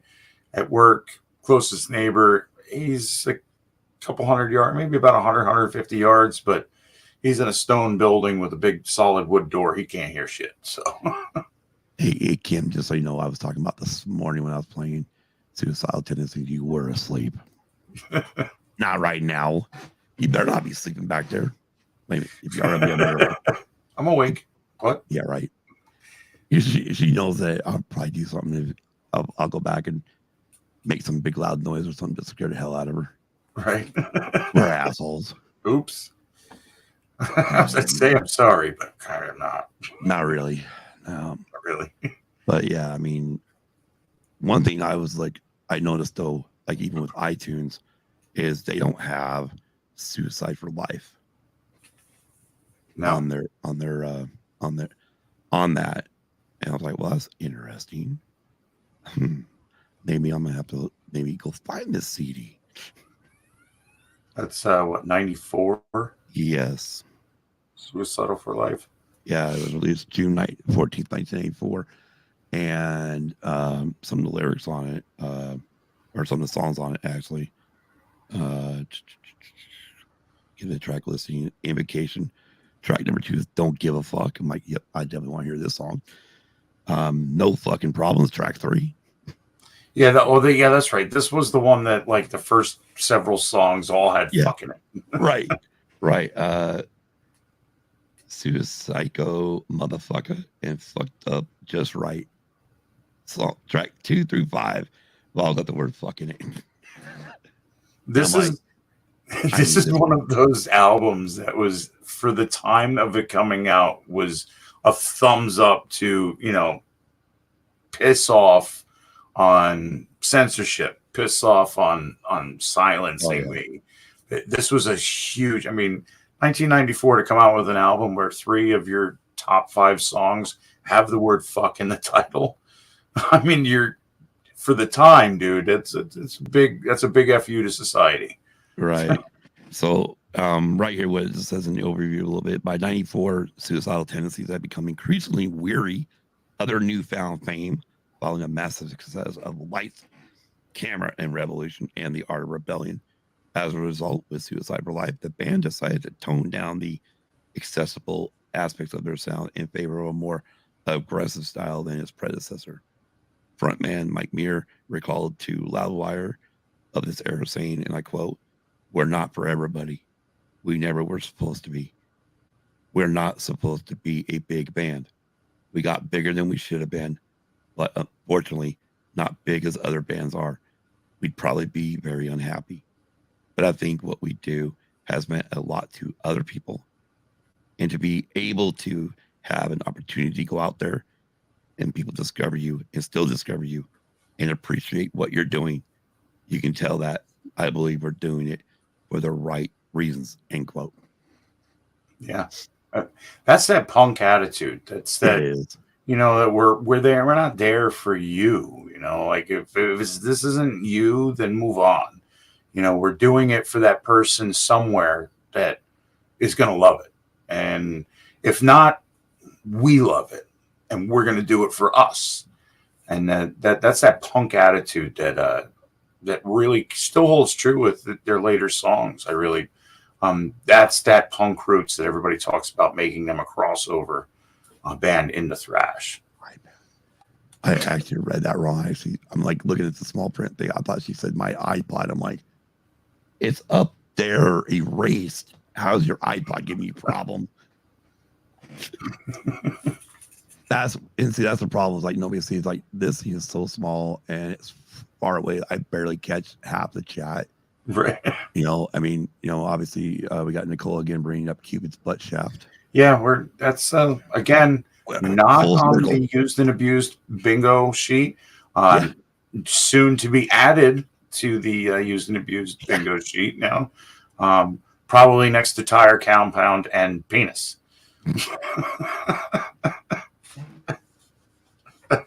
I'm trying to see if I hear laughing, but I'm not hearing. Yeah, you got that slight delay into live. I know. I know. Tire, compound, or PJ1 and tire blankets. Good way to piss her off. You always want to know how to piss her off. Those are the 2 ways to do it. Yeah, that'll get her going. Oh, you want to hear the car start? Say like just out of the word like penis. Yep. That'll set her off. Yeah. And if you don't understand what we're talking about with the PJ1 and tire blankets, go check all of our racing shows that we used to do at 5 o'clock in the morning. Yeah, right. That was fun. Speaking of which, yes. What's your opinion on Kyle Busch coming out talking about lack of respect? And which is hilarious from the source for how he came into the sport. But right. That being said, as well as the slight shot at Rusty Wallace, where he was like, DJ had respect and this guy had respect, and Rusty kind of had it, and this guy had respect. One thing with Kyle, I've definitely learned over the years, and I think a lot of it happened after him and Samantha were on that one show that they had on where they were like NASCAR Wives or something like that. On the track in interviews, he plays the bad guy. He is the consummate heel. To like wrestling terms. Yeah, he is the heel. He will do whatever he can to piss everybody off. Mm-hmm. That's what he wants to do. He wants to be the heel. Yeah, and even in his latest comments, he kind of even shot down his own ex-teammate Denny Hamlin. Yeah. Telling you shut your pie hole. Right. Right. You don't go on your own podcast and admit you just took somebody out. Yeah. But Dumb. then again, it's like I told Kim, I said, what's funny though is, back in the day we had Dale Earnhardt Sr. literally say, well, I just meant to rattle his cage. We know you meant to take him out. Come on, Right. Dale. What are you stupid? Right. Who are you talking to? Roman's racing, Exactly. And like I always say is second place is always the first loser. I mean, I know Dell said that. I know it's also in Talladega Nights. So, but yeah, no, yeah, Kyle Busch, he's pushing some buttons. It's interesting. I see. I'm a long time NASCAR fan. We used to go twice a year at least to races at Pocono. I haven't gone in a few years now, but the stages for me, I still can't get on board with. I really loved what NASCAR was. I mean, people make fun of it, go fast, turn left.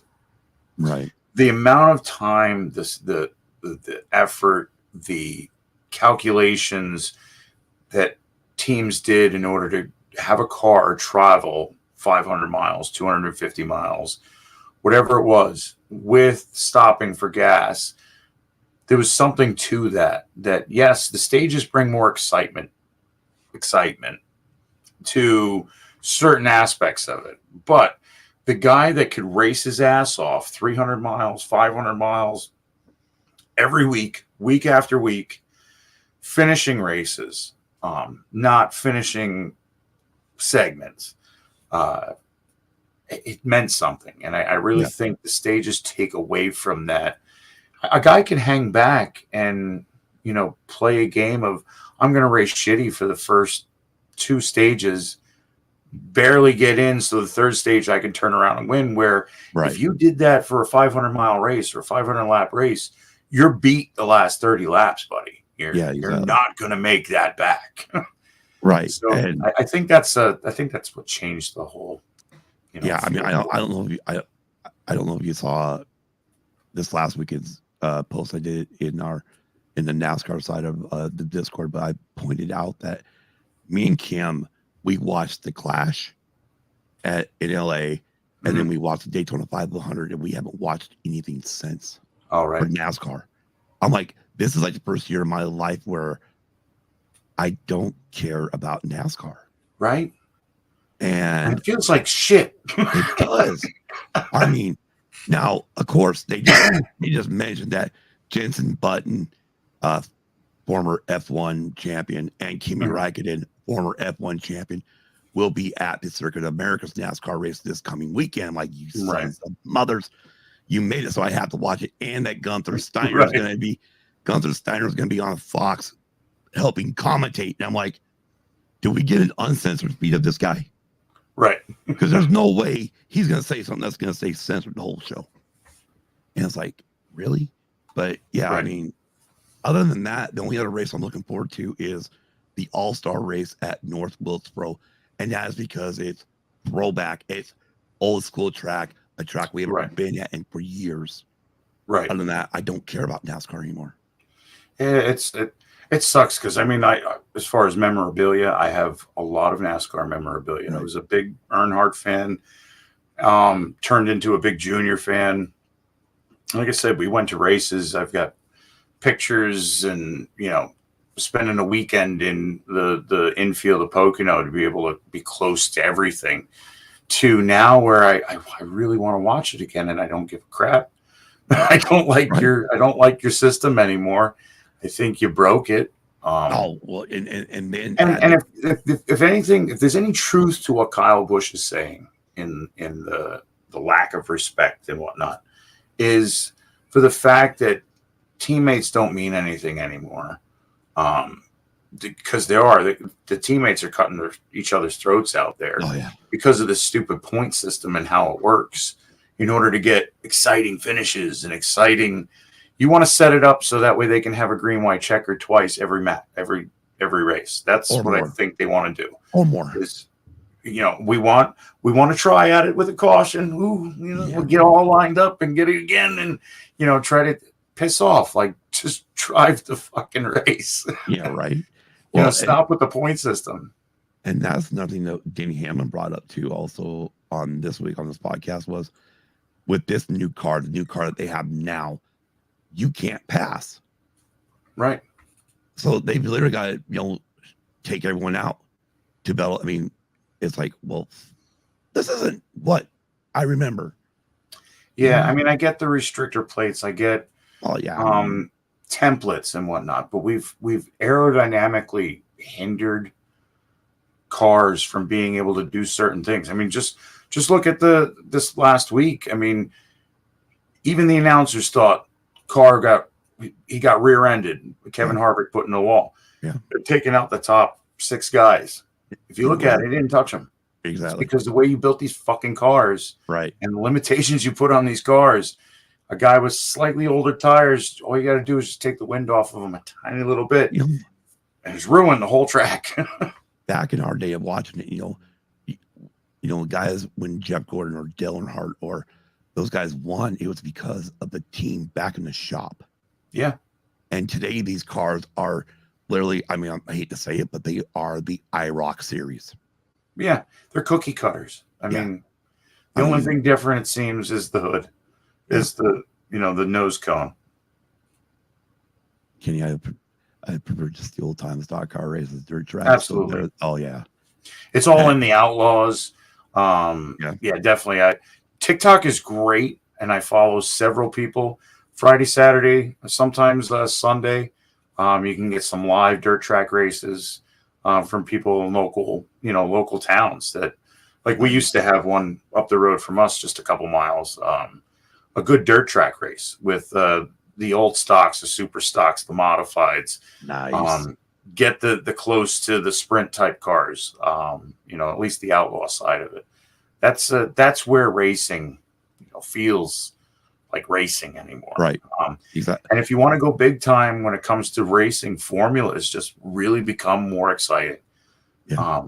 Because NASCAR's technologically advanced to keep cars doing something or keep cars from doing something. And Formula is finding new and better ways for them to do more and showcase it. So.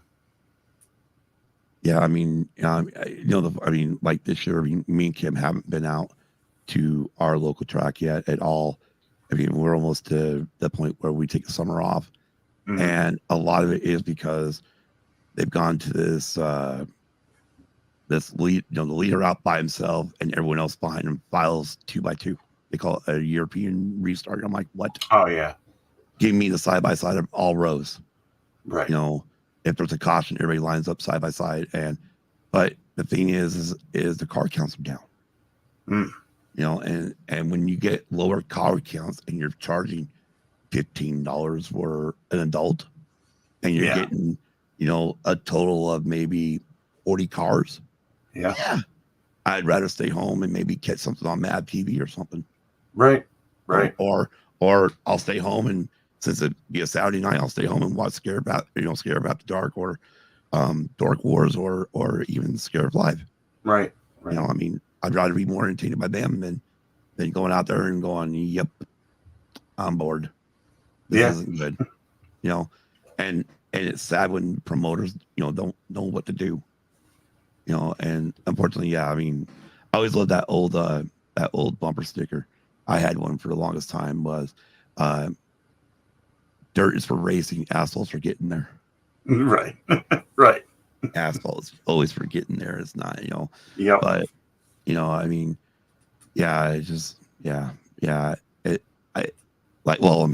we'll just throw this out there real quick. Most people probably don't know, but NASCAR is going to go somewhere this year where they're not even welcome. The city is against them coming. That's insane. And that's Chicago. They're going to hold a Chicago street track, shut down all these roads in Chicago. And Chicago wants nothing to do with it. It's like, boy, I hope. And of course, they're Formula One priced. They're like what Formula One's going to be pricing for Vegas. I mean, the Vegas race, you can't go to it as a normal. I can go to Austin cheaper than I can Vegas. Right. That's disgusting. I mean, that's Vegas is closer to me, but I'd be better off going to Austin. But anyways, but yeah. Oh man, Yeah, but this is what we needed, Kim, right here, though. We could have kept talking PJ1 and tire blankets, which actually tire blankets go away next year. Tires get cold, they get cold too. It's like one of those memes, Tires have feelings. Tires get cold too. Right. Give them a jacket. I think Nicole, I think Joliet is where Chicagoland used to be the circle track, but they're actually doing a street track pretty close to near downtown, from what I understand. And I know the city is pretty much, or a lot of people are shooting against it because they're shutting down major roads for this. But anyways, yeah. Where are they racing in there? Oh, I mean, it's disgusting because, I mean, in a way, it's like, I understand NASCAR's trying to grow, but why go somewhere where you're not wanted? And why do you think you need a street circuit? You're not Formula One, right? I mean, your cars cannot make a 90-degree turn. Yeah, it's true.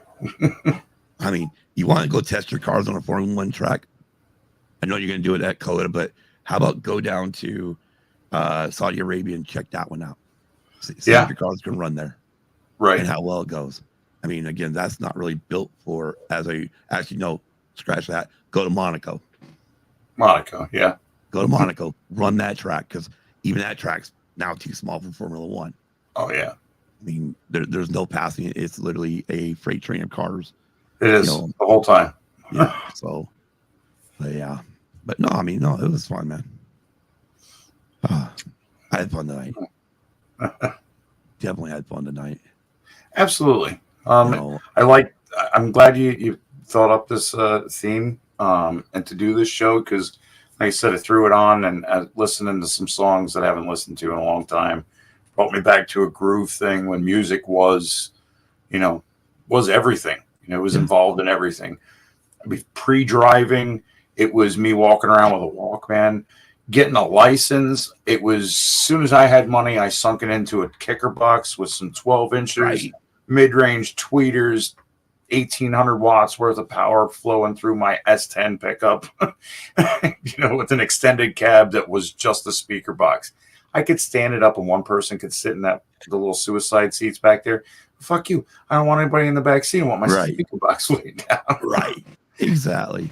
So, yeah, it was a good time to go back and listen. It was a good time of music. Exactly.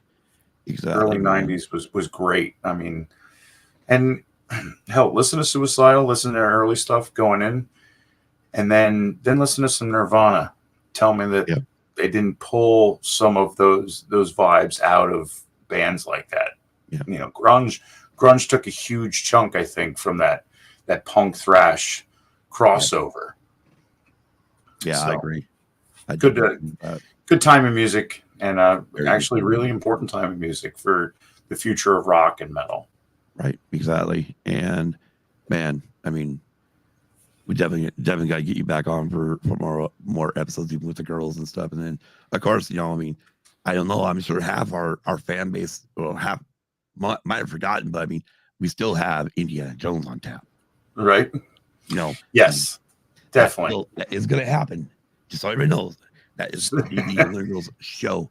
It was going to happen, and then everything happened. Oh, God, right. But, that's life. And, we're, like I said, on to Nicole, we're trying to get to that marker where the escape pod jumps back into a weekly gig. We're looking at that starting again next week. Yeah. Since it's that time where adulting got a little rough, exactly. Got a little sidetracked. Exactly. I mean, exactly. I mean, that's one thing. I'm happy with the fact that we brought Nicole on board, because if there are those nights where we'll say I get sick or something, well, guess what? Kim and Nicole can go. I don't have to be on the show now. Right. I don't have to go. If Kim got sick, you go, hey, Leonard girl, can you be partner with me tonight? You're right. What are you doing? Please, pretty please.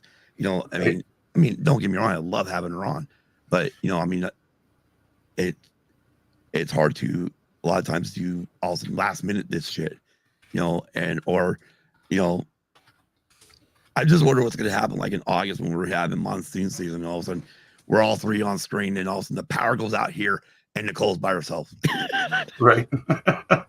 Whoops. That was funny. I mean, it was funnier last year. I mean, it was like boom, we're just literally in the show and like what the fuck happened? Oh, they're gone. Yeah. Hey Scott, when you get power again, don't forget to stop the stream. YouTube's like they're still live. I don't know where they are. Yeah, right. Exactly. And that's why I got back in there. I'm like, by the way, hi guys. And yeah, if that happens again this year, I'll tell you one thing. I will not be staying in this goddamn house like I did last year. I about died. Yeah, I thought I was gonna die because god, the heat got me. Yeah. It's 120 outside, and then this freaking tin box becomes 150. Yeah. And I'm staying indoors the whole time. I'm like, fucking idiot. But anyways, man, that was great to have you on again. Let everybody know where they can find you. You can find me Wednesday nights, starting next week, the 31st, I believe it. Yes, 31st, 29th. I think so. 29th. We're coming back. We're going to start doing a weekly show again. ATSW, the Escape Pod. You can find us on YouTube, all your great podcast listening apps. You can find us there. Me personally, you can find me on Twitter, Dragon_Bud, 2 Ds. I post some memes. I post some funny things. I retweet a lot of things. Hey, DB, Wednesday or Friday nights. Talk to people for a minute. I'm right back. What's that? Oh, okay. Friday nights, you can sometimes see me in the Red 5 Tavern on YouTube playing Ursh, the Reborn Ranger. It's weird, but we have fun. It can get weird. D&D's like that. And Instagram, Dragon_Buddy. I mentioned before, you can find me on TikTok too, Dragon Buddy. I make TikToks of Modern Warfare because it's fun. And that's where you can find me. My camera's still being stupid.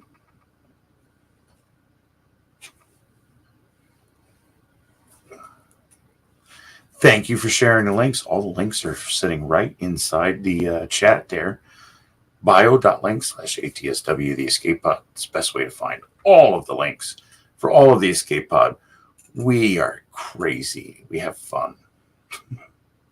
Good God, man. You ever had that moment where you got to go and it's fucking hurting and you're like, oh, yeah, I've got to get the hell out of this for a minute? Be right back. That has never happened to me, but because we did like a pre-show, we did like a Patreon exclusive first. Sitting there for a minute. Yeah, I've been here for a bit. It's like, I'm just here going, oh, fuck. Yep, never mind. I got to get off. No, man, I'm happy. I mean, again, like you said, adulting does happen, and we all do this for fun. Yeah, absolutely. If we're not having fun, no sense doing it.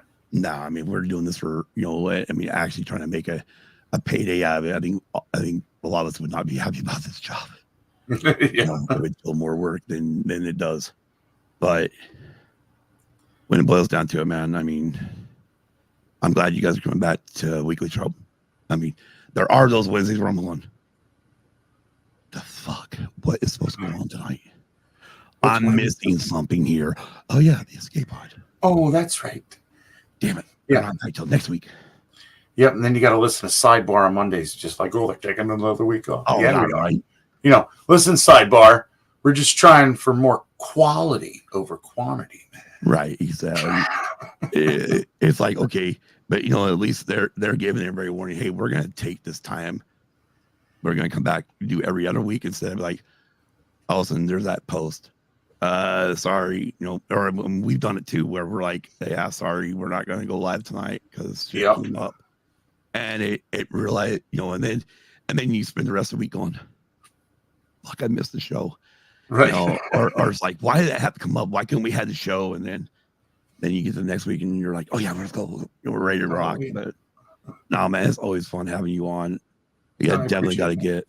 I've had Brady on. I've had you on. I got to get Dawn on in here. Yeah, you do. But tell him you're going to do a show on Blue October. that's the funny part is that it's actually when I get ready to do an episode about Blue October, that he's the one I'm reaching out to. You have to. Oh yeah, I mean, He's I a know specialist on that. right. Well, I mean, one of his early, back when we were just an audio podcast, he said, "You guys got to do a show about Blue October." I've not forgotten it.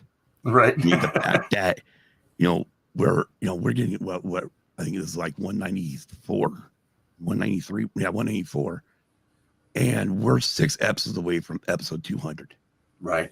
Who would have ever thought when I started this sucker I'd be doing 200 episodes, and it's like I still remember that. I'm like, that will always be like, I got to reach out, figure out when to do it, and then reach out and say, okay, when can you do it? Even if it's got to be a pre-record, because the nice part is, even though I know StreamYard, if you run it off of the StreamYard, you can only do an hour. But if I record a 2-hour show, 2.5-hour show, we can always just pop it up into YouTube as premiere. Yeah, absolutely. And it's still a 2-hour show, but yeah, man. But yeah, no, we definitely got to talk about some more music. And I mean, when we kind of all met each other in the sidebar and we were shooting around different bands, we're like, whoa, hey, this DB guy, he likes some shit. Whoa, hey, wait a minute. Like, wow, a brother from another mother, right on, right? Man. Here's this guy across the other, I'm on this side, he's on that side. And like, whoa, we listen to a lot of the same bands, like, right, cool. Again, I mean, but yeah, it's always a blast having you on. Of course, the girls are always a blast to have on. They love giving me shit all the time. That's their job, I think. Yeah, I know, right? But I'm thinking next week I might let them have the show all to themselves, mainly because they're going to talk about New Kids on the Block. I mean, don't get me wrong, I do like New Kids. My problem is like when I hear the openings beginning to the right stuff now, I think of Weird Al. The white stuff in the middle of an REO. Exactly. I mean, yep. I can only hear that version. I cannot hear the original version. Yeah, that's why Weird Al is a national treasure. Oh, right. Ain't that the truth? I wish he'd come back and do more albums again. Right. I miss him. Yeah, he was the benchmark for everyone. If he was making fun of your stuff, you were famous. Well, Kurt Cobain, he literally said it. When Weird Al wanted to do Smells Like Teen Spirit, I knew we made it. Right, exactly. I mean, you got guys like Coolio going, how dare you? And here's Kurt going, we made it. Weird Al wants to do us. Right. I mean, if you got parodied by Weird Al, you were big. You were good. But anyways, man, it's always great having you on. I enjoy it all the time. And regardless, even if we just got together and didn't even record, do like a StreamYard freaking get together, that'd be blasting. But I'm gonna go ahead and send you backstage, hang back there, and I'll chat with you. Thanks for coming on, and thanks for having me. Oh, you're welcome. And again, make sure you guys are going and checking out ATSW Escape Pod. Again, one more week before they're back to a regular, hopefully weekly schedule. If not, it's still even bi-weekly. They have a lot of back catalog. They have a lot of back catalog. You can get caught up. Yeah. Exactly. All right. Well, I'll talk to you in a minute. All right. All right, guys. This has been a fun, exciting episode. This is one of many bands that I know me and DB can talk about, and we can have a wonderful chat. But until next week, when it either going to be our girls' night or it's going to be me involved, when we're back with the next episode of our March Music Madness, will be New Kids on the Block. And until then, have a great week. Have a great weekend. Of course, Scott's never ready. We know this. Be kind to everyone. Man, I got too many things in my hands. Jeez Louise. Peace. Good night, everybody.